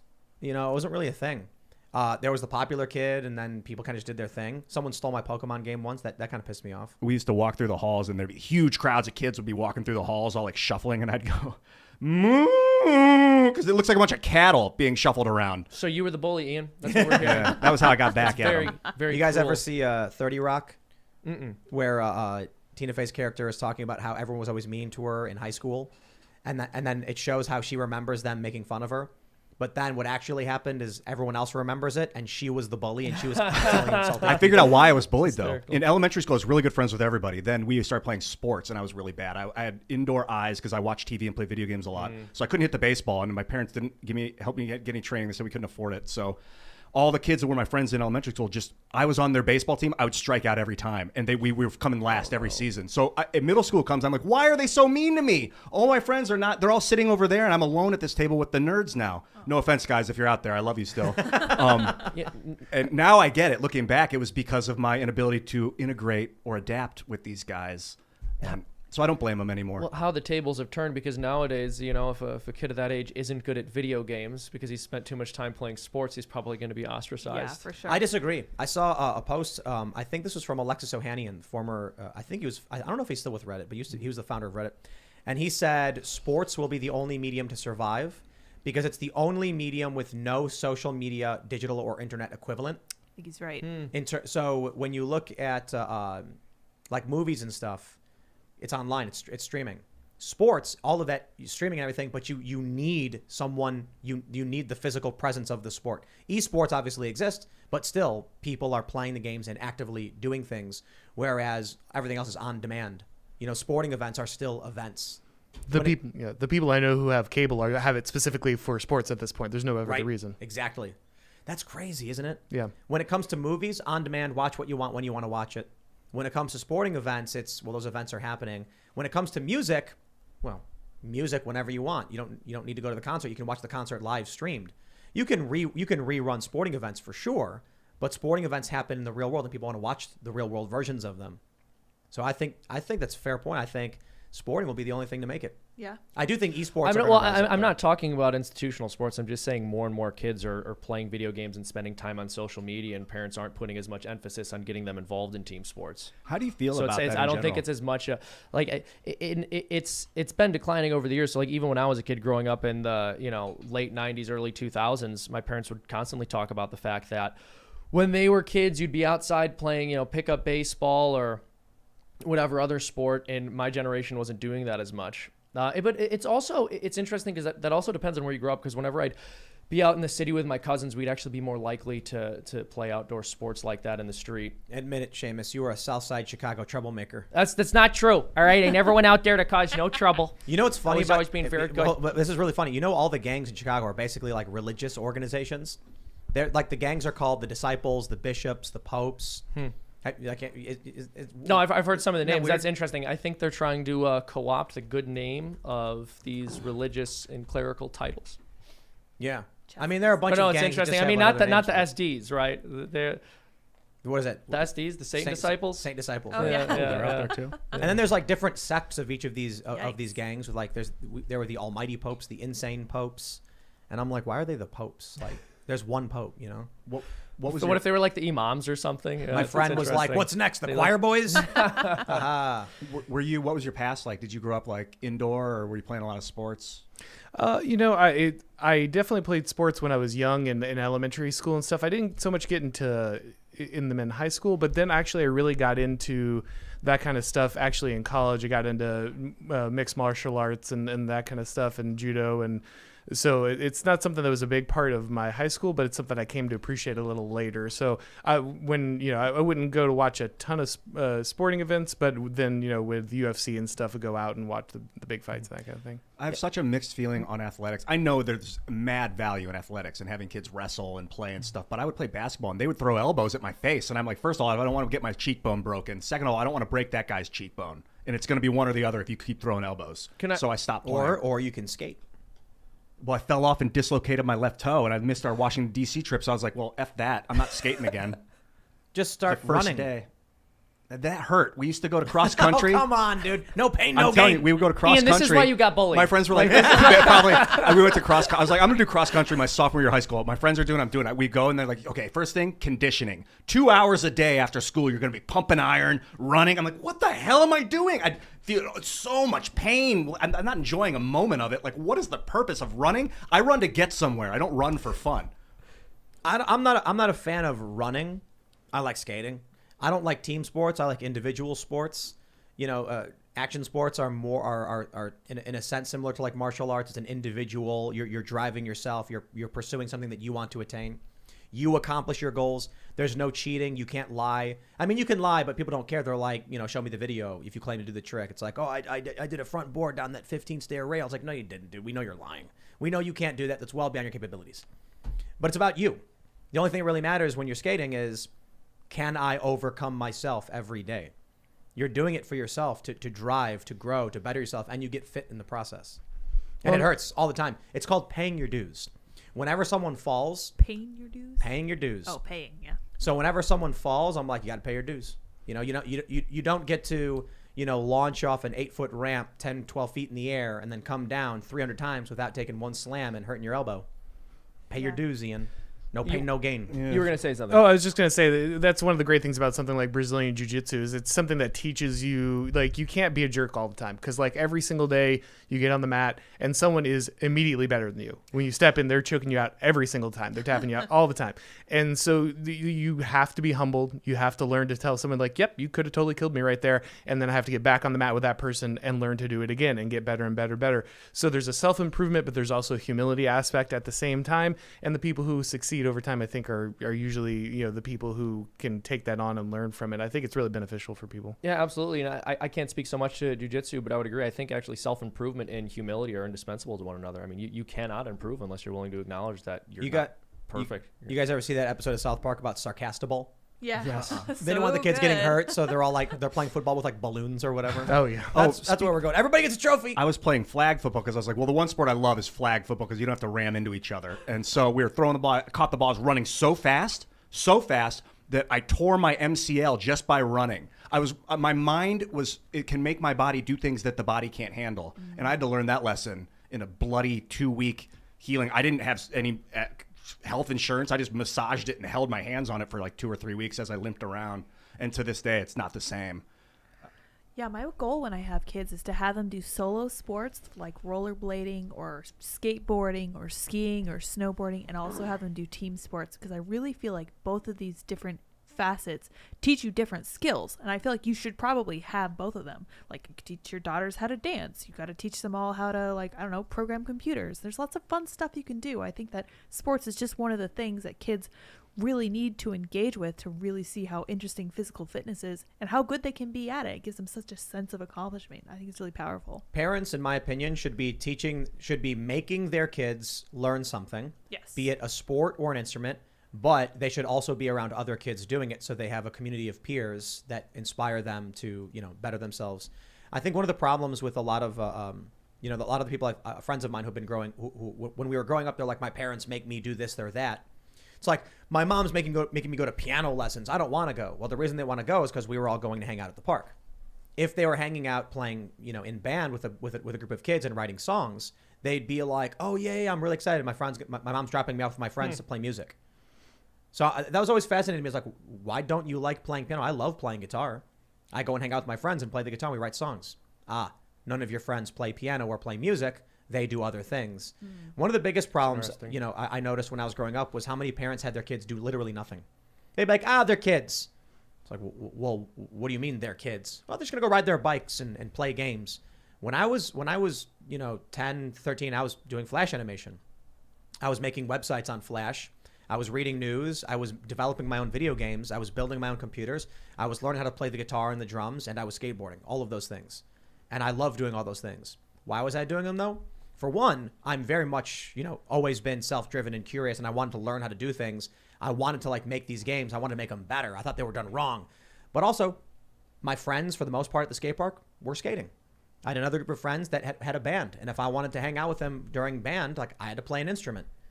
I had a bunch of friends who had computers and were on the internet and built their own computers and were hacking stuff, and I was like, oh yeah, when I come home from skating and playing music, I can go on AIM and talk to them and we can goof off. So there was actually a community that, encouraged me to do this as well. What were your guys' main play things that you would do growing up? Well, I called into talk radio when I was in 5th grade, so I'm a very normal person. Awesome. I have a very particular brain, and so yeah. I love that. Magic the Gathering? I tried calling to talk radio. They'd never take my calls. I was going to say, I used to write letters to the editor when I was 9, and some of them got published, and I was always so proud. Because I was yes, I made I used to hang out at a comic shop playing Pokemon and Magic the Gathering, and we would get there super early as soon as they opened on Saturday. We'd watch Dragon Ball Z in the background. We would play, when the Dragon Ball Z card game came out, we'd play that. We'd play Pokemon. Eventually, we stopped playing Pokemon because it was just, when the Japanese cards made it over and they weren't regulated properly, none of us had the money to compete. So we started playing Magic. We started drafting. But by around noon, we're all bored, so we'd grab our skateboards and we'd go skate around the neighborhood for a few hours. We'd leave our backpacks at the card shop, then come back later when everyone's drafting and keep playing. We would do it with cards. bikes. That was very similar. In the early days, I played a lot of video games, as much as video games as I could, since I was like 3, Atari. But then my mom would be like, get off the video games, and throw me out of the house and stuff. Get out of here. You just be outside for 3 hours. So I started making movies. You're going to get bullied. Go out there. We're going to do things. No, Ian, this is why you're getting bullied. No, you're getting bullied, Ian. Grow your hair Learn to out. run. Oh, you only run to get She's a somewhere. You're wonderful never going to get woman. anywhere. But so I started play acting. We'd go around the neighborhood and be like, okay, I'm John and you're Lisa now, Yeah, and then we'd be pretending. like characters. And then I Yes. got into acting later in life. But I don't think I would have done that if she didn't kick me off the video games over and over. I'm Yes. concerned about the metaverse. It was actually a heartwarming story until the drugs. Oh, it's still heartwarming. Let's talk about this one other story, just totally off, just random. From Timcast.com, South Carolina schedules first execution since completion of firing squad chamber. Whoa. Is this a picture of it? South Carolina has scheduled its first execution of a death row inmate since completing the firing squad chamber. Is now hold on there a minute, guys. Are you saying they're going to firing squad this person? They say what it looks executions like. in the state have been halted for the last decade due to the difficulty of obtaining the drugs used for lethal injections, leaving 35 death row inmates in limbo. Last year, they made the electric chair their primary method for carrying out death, but said that they would give inmates an option to choose death by firing squad or lethal injection. Panel, which would you prefer? Lethal injection, electric chair, firing squad. Auron. I'm definitely going to go with firing squad for the coolness factor, though I'm pretty sure the lethal injection's probably not as most painful. painful. Though if It's the you're- most painful. It could be. It I is. guess it depends on how, because the cocktail's been messed up before, right? I think No. It literally is the most It is? painful. Oh, okay. Yeah, they paralyze you first so you can't express the pain. Ah. But it's my understanding, because I read a lot about it, is that lethal injection is actually a slow, excruciating death. No, I would think that electric chair would be the worst, right? Yeah. But Yeah. but yeah, no, I would go with firing Yeah, squad. your for sure. eyes, like, don't they, boil and burst out of your Oh my skull or something? gosh! Wow. Gross. Yeah. I think carbon monoxide poisoning. I don't know why they don't do that. They That would be painless. Yeah, they actually do. They have these suicide pods where they gradually increase the level of carbon. Where? Oh, yeah. monoxide, Where was that? I like in Sweden or something. Yeah, we talked about that before, the suicide boots. I pick firing squad. Somebody watched of too these much three. Futurama. Yeah, Right. exactly. Gross, but I'd have to take the firing squad. I think I'd take the firing squad. What about you, Firing Seamus? squad? Yeah, honestly, I think firing squad would probably be the least painful. Did they get rid of it because they didn't want the soldiers to feel guilty about who hit the killing bullet? No. That's why they do it. Yeah, exactly. I No think, one knows who yeah. actually killed the person. Right. I think one of them has a gun with blanks in it or something like that. Really? Yeah. Interesting. Wow. And so you could be the one who had the And then the no one blanks. knows. Yeah, And so everyone you just don't know. assumes. That's perfect. But it's also it's. I mean, I guess the problem with the firing squad is like, what if they all hit your stomach? Fire do the they- firers do they at aim that at your point. Get head? new ones. I don't know. Heart. Probably I'd some probably of do them center do. mass right at your heart. I don't know, to be honest. What do you guys think of? Well, first of all, so I oppose the death penalty. I would prefer none of these things. And the issue I have with it is if you've contained someone already, I don't see a reason to end their life. Like they're not. Don't let them out. Obviously, if they're like serious offenders. But if they're like locked in a concrete box, what sucks is like you got to pay for them. You've got to pay for their food and their life and everything, and that's more than a lot of people deserve. That's for sure. But then it's just a scary thought to me to be like killing people. You know what I mean? Yeah, but how is locking them away forever working, right? We don't do that. Like that's the problem is that we do all this early release stuff. You know, something comes out, you have COVID issues, or someone Exile. can be rehabilitated. That would be a better option. That actually used to be, right? That was the worst penalty you could receive in a lot of cultures was, you just were sent to the hinterlands and you couldn't. but now, global community, it's not as big a punishment as it used to be. I mean, let's play this game. Electric chair, lethal injection, firing squad, or they put you in a little dinghy and kick you off into the ocean. I take the ocean on that one. You see, most people would be like, yeah, but that's you starve to death. Either you starve or you find land. They kick you out into international waters and say good luck. At least you got a chance. Yeah. What do you think other countries would say? They'd be like, dude, your murderers are washing up on our shores. They'd Make go. this stop. They'd go. They're not sending their best. Okay, they're Definitely. not sending their best to Yeah. us. I mean, I guess there's like islands. You can just eat coconuts or whatever. So what do you guys think about the death penalty? You're for the death penalty? What do you guys think? Nah, that penalty's bad. You're pretty against it Tim by says nature. no. What, Seamus? What are you feeling? I'm not. Yeah, I don't. I lean. Yeah, against. I would say I lean towards against, but it's not something I've completely worked out. What do you think, Auron? Yeah, I'm pro. Like you have a situation where people do heinous things. You need a good deterrent. You need to send a message for those things. And like I said, also the indefinite incarceration thing, I think is often crueler, but on top of that is also extremely costly and unlikely to occur in the long run as societies find ways to release these people. Here's my question for you. How many innocent people are you willing to kill to guarantee you kill the bad guys? Well, again, this is always the question of all rule enforcement throughout all society, right? How many innocent people are we willing to lock away in prison? How many innocent people are we willing to kill? And the answer is you're always going to have fault. Any legal system is going to have some level of failure. I get it. But how many innocent people would you personally be willing to kill to make sure the bad guys get killed? Again, I don't have a hard number, but it wouldn't be zero. But it's greater than one. Yeah. You see, I have a problem with that, right? If there's but one righteous person, I don't trust the state. I don't trust people like Kamala. We've seen how she's acted towards people who should have been released from prison, people who had evidence exonerating them, and her department was like, no, we're going to keep them anyway. The state has more often shown that it's willing to cover up its faults because they don't want people to realize they execute innocent people. So they'll lie about it and execute innocent people. And it is better that 100 guilty persons escape than one innocent person suffer. My solution to that, I suppose, is called the Second Amendment. I look at what the founding fathers had in mind. Don't have innocent people suffer. Everybody gets guns. And I'm like, okay, well, that means there may be accidents. There may be conflict. But you leave more up to the individuals to defend themselves. It's their personal responsibility. And you leave more up to the state. I mean, the state backs away from potentially killing innocent people, which it has even in the founding fathers' time.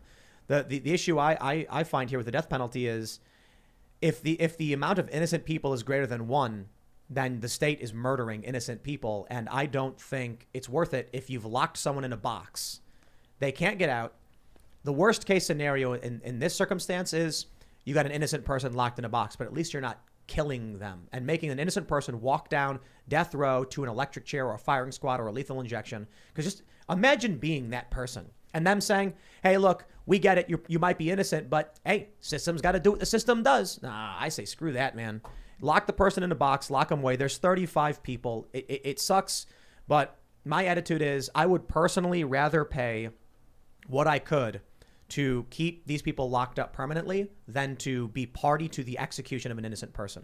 But it's not easy though. But imagine you're that family, right? You're the family of that victim, and now you have to watch this person, spend 5-10 years and then getting out early. I don't believe in retribution, so that's I don't care. I think you should. I think that's part of justice. I think that when you take someone's life, you should pay for it. I think that when you hurt another person's family, that's something you should pay for. I think justice should be retributive in many ways. Like eye for an eye? How far do you go? Eye for an eye? I mean, again, obviously you can get lost in how harsh you can get, but I think that a system that says, oh, this is only for deterrence sake, or this is only, it should never be retributive is outweighing the rights of the criminal more than the rights of the victims. And I think that sends a message. And I think over time, it always devolves into a scenario where people are getting fewer sentences released early. They're being soft on these things. And you inevitably end up in a situation that we are now, where we have crimes that aren't punished in many of these. I don't think those things correlate. Like the reason criminals are being released is because the left is advocating for their release for stupid reasons. We should have many people should be in prison much longer, and many people should be in prison much less. Nonviolent drug offenses. It's like, come on. But then you get violent offenders who commit murder and get out in a few years. Now that's a problem. I don't think retribution makes sense. An eye for an eye leaves the whole world blind. Everyone's got a grievance against somebody else, and they all want retribution for their perceived slights. And what happens when when a victim falsely accuses someone, or wrongly, because they're emotionally driven and driven by passion instead of logic? So the state often, it's supposed to try its best to sort the facts and make sure that it's proven beyond a reasonable doubt. Often they do. Often we've seen circumstances where people like Kamala are willing to leave people to rot in prison even if they're innocent. Her department, her office did this. That's what's been reported. That's how it's been reported. And then I'm supposed to sit back and just trust the state that they're not making mistakes and that the retribution is just. What happens if the state executes an innocent person because the family wanted retribution? Let's say a family member of mine is on death row and the family's like, they did it. I know they did it. And so they say, we demand retribution. And the state says, and we're going to grant that retribution. Execute my friend or family member. And then a day later, evidence comes out exonerating them. Am I entitled to retribution against the executioner? Do I get to put him on death row because he killed my loved one? The answer should be yes, right? Where's my retribution against the state for killing an innocent person that I loved? You don't get it. So the problem is there is no retribution. The state kills people to shut people up. They let rioters riot because they don't want to because they don't care. They put innocent people in prison in these riots. They arrest innocent people because they want to avoid riots. This is the problem with the state. You can't trust them. You can trust them sometimes for some things. You can cross your fingers. But if the issue is they are not completely trustworthy, then we can't allow the state to take extreme or permanent actions because we can't ever confirm 100% what they're doing is right. You shouldn't trust anyone, really, in that situation. That's up to you to survive on this reality floor. I used to be very pro-death penalty without a question. Like, yeah, if they're a killer and they're not going to stop, kill them. Get them out of here. But then I started to think about the Nazis, and, man, they would just execute people at will. And so would the Soviets. And, like, so I have a very American blinder on when I think about things. And Michael Malice has really opened my eyes to this, so, as well as Luke Rudkowski, coming from the Soviet Union. Their families are from the Soviet Union. It's like, yo, the state is not like the benevolent God that you think it is. I was really indoctrinated growing up. But wouldn't you say that different governments do things for different reasons? So, like, regardless of how you feel about the death penalty, couldn't you say, well, you know, when Stalin and Hitler were killing people for bad reasons, that didn't necessarily mean there couldn't be good reasons for another government to do it? And again, this is someone who I've acknacknowledged I don't really have a fleshed out position on the death penalty. Could kill for a good. I think you could kill for a good reason, to be honest. There's a scaling question in the death penalty, and it pertains to war, right? Someone like Hitler or Stalin, yeah, those people die. And those people die because you're in war and they're actively killing and massacring by the millions, and you're trying to actively stop them. My question is, if someone's been actively stopped already, and, you know, it's like, I suppose there's the great philosophical question has been answered in many ways in many of these Batman comics. The Injustice storyline. You guys fans of DC at all? Mm-hmm. You know, when Joker, depending on which version of the storyline, Joker drugs Superman kills Lois.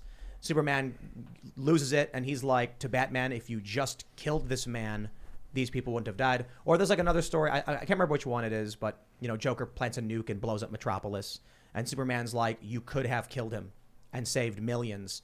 And then Damian Wayne, this isn't the video game, I think it's from the comic as well, he's like, you've had every opportunity to stop these murderers, and you don't. Batman won't do it. And they get out, they murder again, and he's like, enough. And then, the Justice League goes dark, and they're like just executing criminals and stuff. There's great philosophical questions about how to handle things. My issue ultimately comes down to I don't trust the state. I've seen a lot of people. I don't trust them. These big cities are run by corrupt lunatics, and I think Kamala Harris should terrify people. Yeah, we have laws in place, so you don't have to trust the state. You're supposed to trust the law. Yeah. Oh, he was about to say something. I was going to say that your first gulp of inept government will turn you into a libertarian. But I think at the bottom of that glass, competent government is the key. Because it's very tempting to say, when you look at a government that's corrupt and inept, to say, just get government out of everything. That's the easy thing, right? This is what the right has been doing and libertarians have been doing for many years. Well, just get my kids out of the government school. Then I don't have to worry what's being taught there. Well, just get my kids away from this influence, what happening in the media. Well, I'll just start my own business, and then I don't have to care what's going on with these things. Saying that if we just keep exiting each one of these arenas, that eventually, you will be able to solve the problem. But the issue is that never solves the problem. They always end up coming after you. You never just get away, right? And so the easy out is to say, we just take the power of government away, right? This is what we're taught, is that we just reduce the power of government, we put checks and balances, a limit on the power of government, and then therefore we don't have to worry what government does, because there's the system that holds it in check for us. The truth is that at the end of the day, that doesn't work. That never works. The government always retains that power. Someone's always making these decisions of the state, and they are always taking that power. They're always increasing and centralizing the power. The question is who wields it. You want someone competent. You don't just want to pretend like you can run away forever.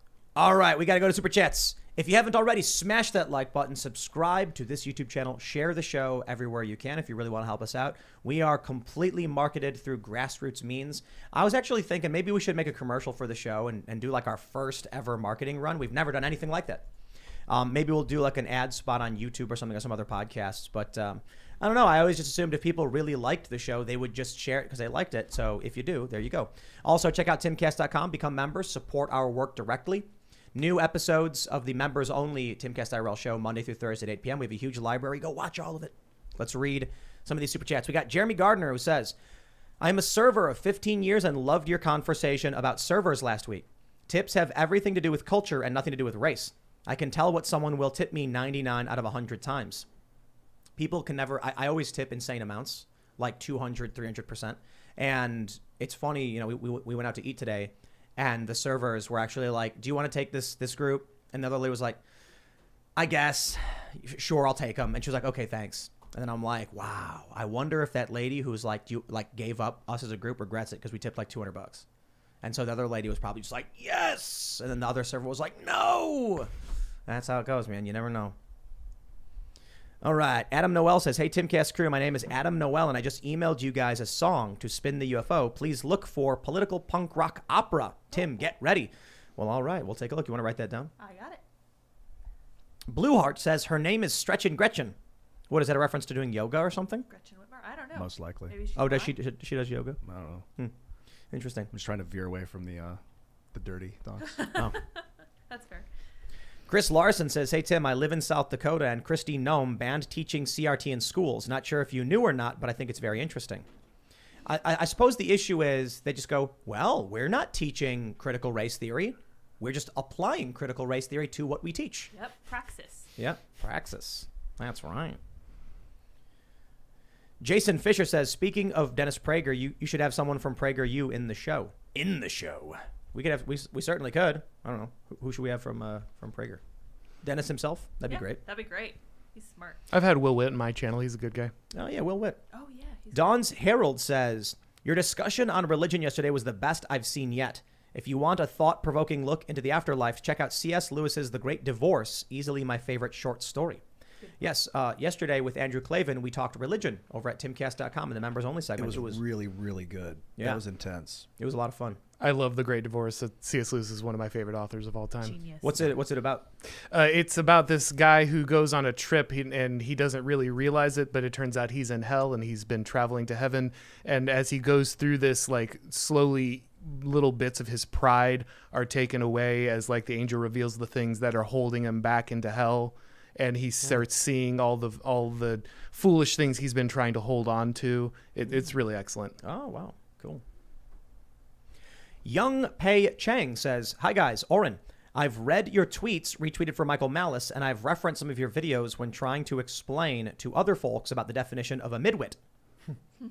One of my bigger videos was explaining midwittery and kind of what that means and where that comes from. We're in the middle of a midwit epidemic. Yes. So Do you have an elevator pitch on midwits? Yeah, basically a midwit is someone who is just slightly above average intelligence, and so because they're just slightly above average, it's one of the things that defines them. Like, they're smarter than most people, like they're smart people, but they're never the smartest person in the room. And because they're never the smartest person in the room, they're always reaching for it. They always want to prove themselves. The smartest person in the room, they know what they're doing. It's like someone who knows how to fight. They don't need to prove that. They know. They don't have to go around talking tough because they know it. Midwits in the same scenario, and so because of that, they like to learn things like little bits of language. This is why wokeness and progressivism is so attractive to a midwit, because by keeping up on the jargon, they can look more intelligent than they are. They can use that as a weapon. Have you seen that video where they ask everyone to judge people based on how they look on their intelligence? And there's one woman where she's just like, I can tell you're not very smart. And then they all take IQ tests, and then they're told to sit down from smartest to least smart. And the woman who was really cocky turns out to be like the stupidest person. Oh, yeah, that snap. wouldn't surprise me at all. That was funny. Auron, do you think that the people in Bill Maher's audience were midwits? Because that was the first thing I thought of. Yeah, They're all absolutely. laughing. So one of the things about midwittery is, like, when you learn things when you're young, you learn them at a low resolution, right? You learn very simple things about them. Sometimes they're actually completely wrong, but you have to learn kind of a wrong version before you, as a young person, you can eventually grasp the more complex version. What midwits do is they learn to deconstruct that child's version of understanding things like God or the history of America. Like they treat and they learn to deconstruct that stuff, and they think because they're deconstructing the simplistic version, they're very intelligent, and they're rewarded in the education educational system and popular culture for doing this. And so they keep doing it even to adulthood. They never learn about the more complicated version, but they think they're being very intelligent. They're smart enough to know they're not smart enough. Yeah. And so there was a guy that my friends knew who was developmentally disabled. But he was smart enough to know he was. And it was like a weird position because like he was limited in what he could do, but he was also cognizant of that fact. So it's like a lot of these midwits are that way. They're on Twitter. They're not successful people. They know they're smarter than most people, but they're not smart enough to run a business or survive or succeed. So they end up just angry. They deserve more, don't they? And so I think you see a lot of that with the woke activists. They assume that the system must be broken because certainly someone as smart as them should have money and wealth and fame and power. Instead, they got 20,000 followers on Twitter and they can't pay their bills.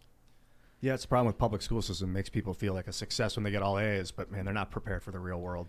All right. Young says, Tim, Elijah Schaefer said he will be doing things in Nashville next week too. Are you guys going to be doing something together there? Also, Seamus, your appearance on Matt Frad's channel helped me impress a new Catholic friend. Oh, well, thank you so much. Thank you so much. I think appreciate We are. We do have plans to bring Elijah on one of those evenings. Oh, That's yeah. correct. I love that guy, man. Mr. Schaefer. John Boyle says, Yo, Tim, when will we be able to watch the IRL and members segment live over at timcastirl.com? The members segments are recorded and then uploaded. But as for the show itself, well, you know what we need? We need a web dev backend and like webmaster kind of person. Yeah, we do. We need someone who knows how to do all the code, how to handle all the WordPress plugins, integrations, API, all that stuff. So we're actually looking.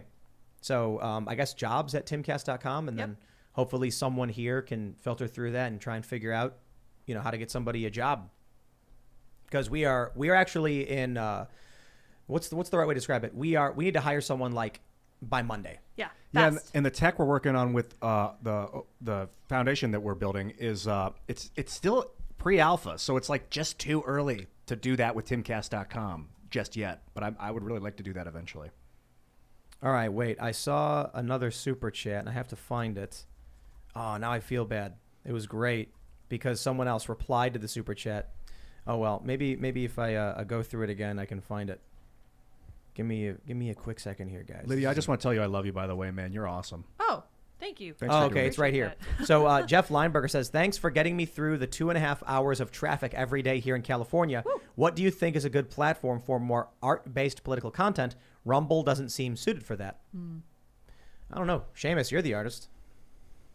I was looking for this. You weren't even paying attention. you thinking about No, yourself? by the way, I found it. It's from Jubilee. It's a video where they have strangers rank each other's intelligence on a scale of 1 to 6. It's hysterical. What's a good That's platform for art-based political content? Oh man, I mean, I'm still using YouTube. Look at me, and it's difficult And to Patreon. Well, yeah. So well, we're working on a paywall on the website now. So give me a break. But so it's difficult to format for different social media websites too. So like the aspect ratios change. When we do YouTube, I can just upload the videos in 1920 by 1080. When I do TikTok, I have to reanimate all the characters so they're pretending they have Tourette's.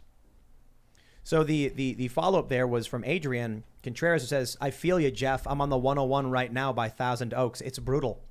Shout out to our friends who are stuck in traffic together while listening to the show. The struggle. All right. Austin L. says, hey, Tim, have you noticed we keep saying woke companies hate us and they never deny it? They never say, of course we don't hate our customers. It's just the silence of them not disagreeing with that statement. Deplorables. Yeah, they hate their customers. They do. They really do. It's sad, but I do kind of feel like a lot of the stuff is falling apart. They've got some new Marvel shows coming out, and they're just like, it's lost its luster. Yeah. I feel like the Marvel movies, they're probably going to make money, but we've been culturally stagnant for a long time. Man, that Jeremy's Razors commercial was awesome, and it had last I looked at it, over 7 million views. If you want to talk about, as long that stuff is degrading, but you can also see the growth where it's growing, and that's with Daily Wire, man. Think about how much Daily Wire is going to make off of what do they have, like 70,000 Razor subscribers now or something? It's ridiculous. Oh, I don't know. Man. It's awesome. They're probably making so much money off that. It's like the Daily Wire shuts down because they're like, well, we were making hundreds of millions off of the Razors, and we just figured we didn't need media anymore. Yeah, that's way easier than content, right? Yeah, just crank those out. Crank them out, huh? No, but they wouldn't do that. They're going to do more. They're doing kids shows. Jay says, Seamus, are you going down to Nashville too? You should have a debate with Ben using your impression of him. Have Candace be the judge. Should be a load of laughs. Okay, so here's what actually would happen if I went down to Nashville and talked to Ben Shapiro as Ben Shapiro. He would get so intimidated by my ability to impersonate him, he'd have an identity crisis, and then he would become Freedom Tunes. And if Ben Shapiro was making Freedom Tunes instead of me, that would be a disaster. Okay, folks? Yeah, It'd I be, agree. it would be like you both would be mirroring each other and saying the same things. And then, like, energy would start to mass and a singularity would form. It'd be recursive. And It would we'd be be- like, yeah. Seamus, stop. And you're like, It would be the. I can't, it's too late, gang. Honestly, it's too late. It would be like the It's too late. dialogue. It would be like the dialogue-based equivalent to that scene in Duck Soup, where the mirror breaks and the guy on the other side of the mirror is trying to imitate Groucho Marx. Have you guys not seen Duck Soup? have This is not. classic comedy. This is like. This is incredible stuff. Oh, But yeah, right, there's a right, great right, scene yes. where I believe it's Chico is trying to sneak through Groucho's house, or the character Groucho's playing's So he's house, and pretending the to be mirror him. breaks, and then he's in the mirror dressed as Right. him, trying to imitate all of his actions as he Yeah, walks yeah, by. yeah, yeah. It's very good. Yes, And that would be me and Ben. I am familiar. Okay. Yeah, Seamus will be coming down. Yes. That's right. Jacob says, you've talked about how strong your Magic the Gathering commander decks are. What commanders do you run? I've got Kiki Jiki, It's insane, by the way. and I think that may be one of the most powerful because The deck is. I mean, it was crazy. We were playing recently, and I was mono screwed, and then Ian was like doing really well, and then I got what's that troll who generates mana for health? You know what I'm talking Yeah, you about? pay 3 life for 1 red. It's insane. And then I won just like that. It's so stupid. I was like, I'm at 3, but you're dead. I play Urza, but it's not ridiculous. even fun anymore because I have to take like 39 moves in 1 turn, which I like, but it just ended up ruining the game with my own joy overload. What about you, Auron? Well, yeah, this is the problem with Commander. It degenerates into, it's supposed to be a fun format in multiplayer, and everybody just tries to end up winning on turn 1. So my Commander deck's pretty casual because I try to play with friends that keep it pretty casual. I've got, I think Mariki Baru is the way to pronounce it, where she just steals all your permanents, and then when she untaps, she kills them, so you can just tap her and untap her over again to take over the board. Oh, that's fun. Nathan Devon says, huge fan, just got kicked out of the Air Force, active duty for refusing the jab. Yo, that's crazy, man. Like, during a war in Eastern Europe, too. That sounds like a really bad idea. Huh. Oh, there we go. Christina H. says, thank you, Ian, but that summary was a little off. 1 second after is about a man trying to save his family and small town after the U.S. is hit with an EMP attack. Inspired me to buy emergency food and prep before it was cool. Oh, wow. Okay, thanks. I just read what it was on the, I think it was on Amazon or something, what I read. But Yes. Thank you for clarifying. I recently, when they announced the food shortages, like we've already got emergency food, but considering how many people work here, like we don't really have enough. But I bought a bunch because I think inflation's going to hit, and you're like, if nothing ends up happening, in the worst case scenario, just eat food. So I always recommend people take care of themselves. Take care of themselves, my friends. Michael Scott Matthews says, are you also anti-circumcision, Tim? If we oppose any permanent physical changes to a child's body when they can't consent informally, yes, I think that's wrong.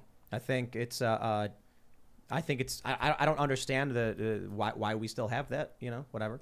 But Cleanliness, I'm I think. That was like back in the day. I will give a shout out to who are those YouTube animators? Flashgits, with one of the funniest videos where it's the feminist, and she like goes to an aquarium and demands a job. And they're like, are you a biologist? And she's like, she gets all angry, starts screaming about sexism. And then in the end, she's like screaming about patriarchy and smashing up and rioting. And then all of a sudden, men's rights activists show up. And they're like, oh no, men's rights activists. And then the guy goes, we want our foreskins back. Oh, my gosh. The show's so funny. That's fair. Yeah. Yeah. But I don't think we should be surgically altering children. Yeah. You know? Cannot consent.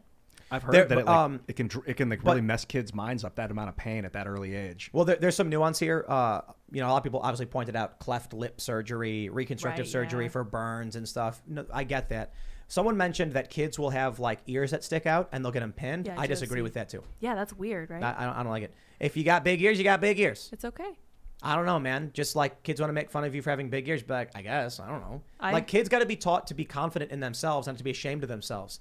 Telling a kid, your ears are ugly, we better get you to a doctor to surgically alter that, instead of saying, tell those kids to shut up. Who cares? Yeah. You're better. That's an opportunity to teach them. I was going to say, too, that I learned a while ago that they used to not administer pain medicine when they did circumcisions. And I was like, excuse They me. do? Well, there What? was a belief that children couldn't feel Right. pain, or infants at that age What? couldn't feel pain, so they did all sorts of medical procedures without my anesthetizing them first. Ugh, That's like lifelong trauma. It's that's got to be. horrible. James says, Tim, fitness is a specific evolutionary term that refers to how many offspring an organism has that survives to reproduce. It never had anything to do with the smartest or strongest. Ah, well, touche. I stand corrected. Good point. Young says, Tim, if Bill Maher is lazy, what of David French? He's sleeping. Scott says, let he who hath no rifle sell his Xbox and buy one. Oh. Jesus, probably. Probably, yeah. But he did say, if you don't have a sword, sell your cloak and buy one, yeah. That is fascinating to me. Because it's funny when people make fun of the right for buying guns, and they're like, Jesus would, tell them and blah, blah, blah. And it's like, oh, he said to get a sword, man. But I think it's important. If you can't defend yourself, your friends, and your family from evil, then what do? Lay down and just get steamrolled? Yeah, that's the idea. That's what they want. That's what they want you to think. Roll over, get steamrolled, Tim. That story doesn't sound Turn right. The other cheek. That he just let him take. It just doesn't sound right, man. Something's fishy. All right. CKCC Chris says, well, we should be concerned and learn our lessons from Nuremberg, but that concern should not stand in the way of getting to the truth and holding those who have perverted our republic accountable to the laws we know to be right. Right. I think someone brought up Nuremberg. I think you did. What was it about the Nuremberg trial? You were talking about Jesus. Pardon me. No, it was when we were talking about McCarthyism, and you said, I don't want to, have a tit for tat. Yeah. Start doing investigations or whatever. Important thing to remember about McCarthy, the government and the entertainment industry actually was full of communists. Yeah, that's true. An important thing to remember. Catwell says, are y'all planning any meetups while in Nashville for your fans and Timcast members? Our family are huge Freedom Tunes fans, and I'd love the chance to chat with Ian about graphene and abolishing the Fed. So I don't know if we have any direct plans right now. In the future, we are planning perhaps monthly excursions where we send the mobile studio out to various cities, and we will do, what we want to do is Friday night IRL live. So we do the show on a stage in a big theater somewhere in a city. Love it. And also, thank you so much for the shout out. And also, check out this shirt that somebody sent me. Oh, snap. I love it. What does it say? Ask me about graphene. No, don't. It's a trap. It's a large, though. If you're going to send me shirts, send me mediums. But how cool would it be if we came to your city and then on a Friday night at a 1,000-seater venue or whatever, everybody came in and we were doing the show live on a stage, and like Alex Jones would be there. It feels like the way it's supposed to be. Like we should do it. Yeah. And then it would make a live studio audience, like how they do all the other late night talk And we can shows. do real questions, man. That's cool because you pay to get in, and then that's basically your super chat. Hopefully, you'll be one of the people that can talk. I think people would be able to yell. I don't know if we would be able to do audience questions though. Yeah, instead of super chat, or we could do super chats. Super chats allow us to screen from trolls. Is the issue, right? Yeah. Just a bunch of people getting up are gonna start yelling stuff, and I don't know how to be able to handle that. But to be fair, I feel like we would handle that kind of adversity really well. And with Matt Walsh, it's always interesting when people try to troll him, and it never works. So. Yeah, but there's a difference between being live and having people go up and scream a bunch of racial slurs as opposed to someone asking you a question that's hard. Yeah, so one of the things that they do with Matt's events is they make sure that the people who get in are like really good faith actors. It's hard, I know. It's tough. Yeah. I don't know. We don't people troll and people protest. Maybe for the after show, we could do audience questions and then upload. Oh, good point. Yeah, we would definitely be able to do that. That'd be fun. Yeah. So yes. All right. Brendan says, you've convinced me to watch Star Trek. What is the best series to start with? From what you've said, The Next Generation seems pretty legit. But look, that's my demographic. That's my age range. When I was a little kid, I'm 3 or 4. This show is on the air, and I'm sitting on the couch while my dad's watching it. So I grow up watching this show over several years. For a lot of people, the original series is it was the original for me, but and the second one was cheesy. Next Gen was cheesy at first, but I think it was season 2. This comes up a lot. It is by far the superior Star Trek of those two. I didn't even watch the other ones. I couldn't get into them. That's Next Generation is amazing. That's why you still see Brent Steiner and what's his name, Spiner? Jordy doing commercials and stuff. Jordy, I call him. LeVar Burton. LeVar, dude. Come on, man. He taught you to read, and this is all you can do for Reading him. Rainbow. Shout out. Come on. LeVar. And you said Steiner. Oh, is it not Brett Steiner? What's his last name? Spiner. Spiner, Sorry, right? Brett. You were great in Independence Day. Boo. Oh yeah, and then they brought him back in the sequel, and they made him gay. You see that one? What? No. Did they make him gay in that? Yeah. That slipped past me. Yeah, him and the other scientists end up getting married or something. He was amazing in the first one. Yeah, It's weird to me that they added that to the story that didn't need to be there because he wasn't like we don't. I understand that they make a movie and there's a protagonist, and the protagonist is gay and his love is a motivation. I don't understand when they just take a random ancillary character and then add a gay relationship as a plot point that doesn't change the plot at all. Oh, I understand. It's to normalize, right. It's their whole goal. But also, that film, I forgot that happened, and I think that's because the film was just so forgettable overall that I couldn't take anything away from it. Yeah, that was not good. The funny thing is, they recast, what's her face? What's the actress's name? She was on Arrested Development. She was in Scott Pilgrim. She's the voice of Katara. You guys know who I'm talking about, The young girl or the sister? The older woman? In what do you mean? In Arrested Development. She was. I'll look it up. I can't remember what Secretary? character. No, someone's gonna chat it. We're gonna get it. Yeah, she's the voice of Katara on in Avatar: The Last Airbender. I'm waiting for someone to give me the answer, but there's like a minute lag or whatever. Did you find out what her name is? Mae Whitman? Mae Whitman, right. She was originally the little girl in Independence Day, and they recast her because they were like, we want, an attractive woman, and they considered her frumpy, I guess, or whatever. That's how Hollywood works, man. Yep. That's how Hollywood works. Logan says so many 20s tonight. I know. It's good times. Great show. Critical success. A lot of ones as well. A lot of people didn't really agree on a lot of things. Play hard. Pollyanna Forever says, finally saw Freedom Tunes and the Crazy Chicken Show. Epic. Yo, we're consistently getting around like 200 concurrent viewers on Chicken City Live. Thank you. When we run these commercials on Tucker, it's going to be epic. So we have a functional commercial, but it's a good commercial, and that's the problem. It like accurately advertises Chicken City. And it says go to the website, it shows the chickens, and it shows them running around. And I'm like, no. The commercial needs to be stupid. It needs to be like us arguing with the chickens, like dramatic scenes.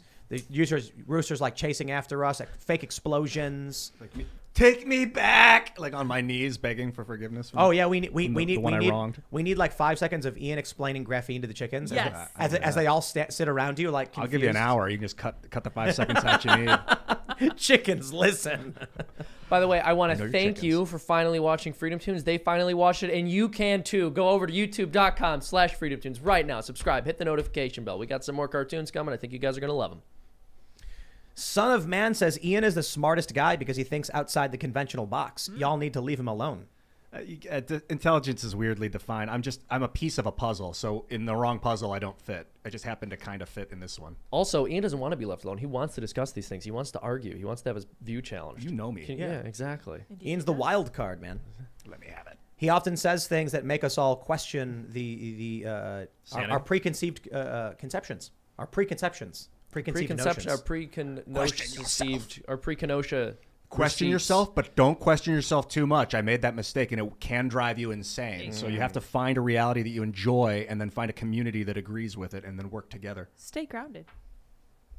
All right, we'll just grab a couple more here because we actually have to get in the car. We're driving out to Nashville literally right now. So let's just grab a couple here. All right. Tommy Boy says, how do you feel about Jen Psaki potentially going to MSNBC? To me, it seems like it's going to be a complete and absolute dumpster fire. Does she even have any journalism experience? I don't care. I expect it. I mean, Sean Spicer, he went to Newsmax, right? Yeah, he did. Yeah, whatever. Yeah, Sarah Huckabee Sanders. Yeah, where did she go? She went to Fox. Yeah. Jen Psaki going to MSNBC, I'm just like, that's exactly what MSNBC is. It's partisan. They love it. Yeah, we know Sean that. Spicer went to Newsmax. It's partisan. They love it. It's the press secretaries aren't they're pundits. It's what they do. They spin on behalf of the White House. Yeah, no, they can do it on news. Yeah, exactly. They'll do the same thing. I don't watch that stuff. I think Sean Spicer is better in a lot of ways than Jen Psaki, but I think in terms of skill, Jen Psaki's pretty good at her job. Yeah, she can spin, man. That's her job. Yeah, I mean, and she does it, and everyone rolls their eyes. But when they make fun of her for being circle back Jen, I'm like, you realize that works for the establishment press, right? She ignores questions, and they never question it.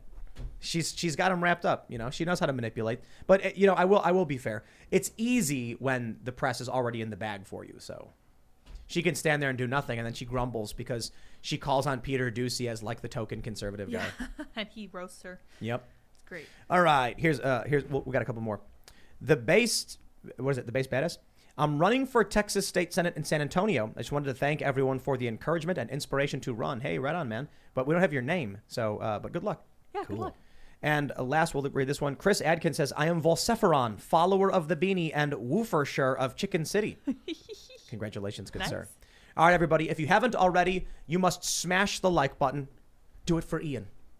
if Ian doesn't get 10,000 likes, he'll cry. But if I Seamus do, will get mad. He'll cry, and then I Seamus is punching holes in walls, and then True. Ian is crying, and then bad. I got to deal with it, and then oh man, you know, I we're trying can to get out of literally, here. I can hear it from the other room. I'm not able to fall asleep because Ian's bawling his eyes out. I'm I start punching the wall, stretching. and he It's starts stretching, crying even Seamus. harder. He starts you crying working even harder. out, I told you that. If you listen really, really carefully in Freedom Tunes, you can actually hear Ian crying in the background half the time. I'm telling you, I'm doing actually sit-ups. true. It's And- crunches. I'm doing crunches. Come on.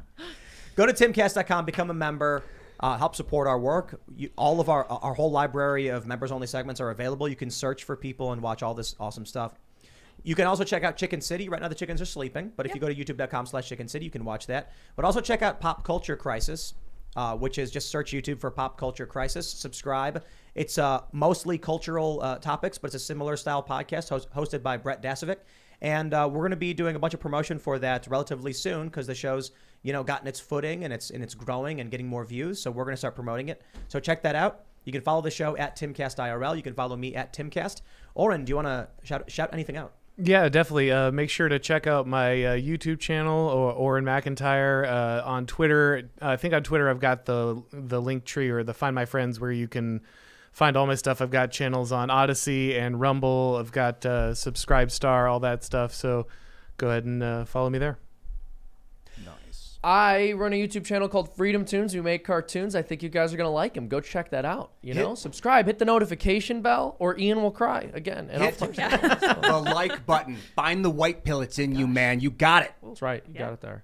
Do that. He's already fighting back tears. What's that? We're 1,000 likes away. It's and, natural. We got this. We got this. and we're gonna be driving to Nashville. He's gonna be crying the whole I'm time. going to be checking the video and watching the comments Seamus. all night, you guys. So keep making them. I will hear him I'm gonna get a crying. call from Seamus and I'm gonna answer it and I'm just gonna hear Here's the thing, like, I know punching the walls is only going to make him cry harder, but I'm so angry at that Can't point that contain it. self-destruction is perfectly acceptable to me. It's just, I got pads for the walls. Sound pads. True. Yeah. Sound pads. Yeah. We are all in padded rooms over here. Anyway, you guys should check out Pop Culture Crisis because I am on there every Wednesday except this Wednesday. So if you like what I have to say, go check it out. Brett is an awesome host and he does a great job researching for the show. You guys may follow me on Twitter at Sour Patch Lids. I am also on minds.com and I also have sourpatchlids.me. So follow me on all those spots. We will see all of you over at timcast.com or Chicken City, and we'll be in Nashville all next week. We're actually going to be there first thing in the morning because we're driving all throughout the night, and then I guess not sleeping. I guess. And then I have to work through the weekend because that's the point of being down there, to do work. So that'll be fun. But maybe we'll see you around in Nashville. Thanks for hanging out, and we'll see you all next time. Bye, guys.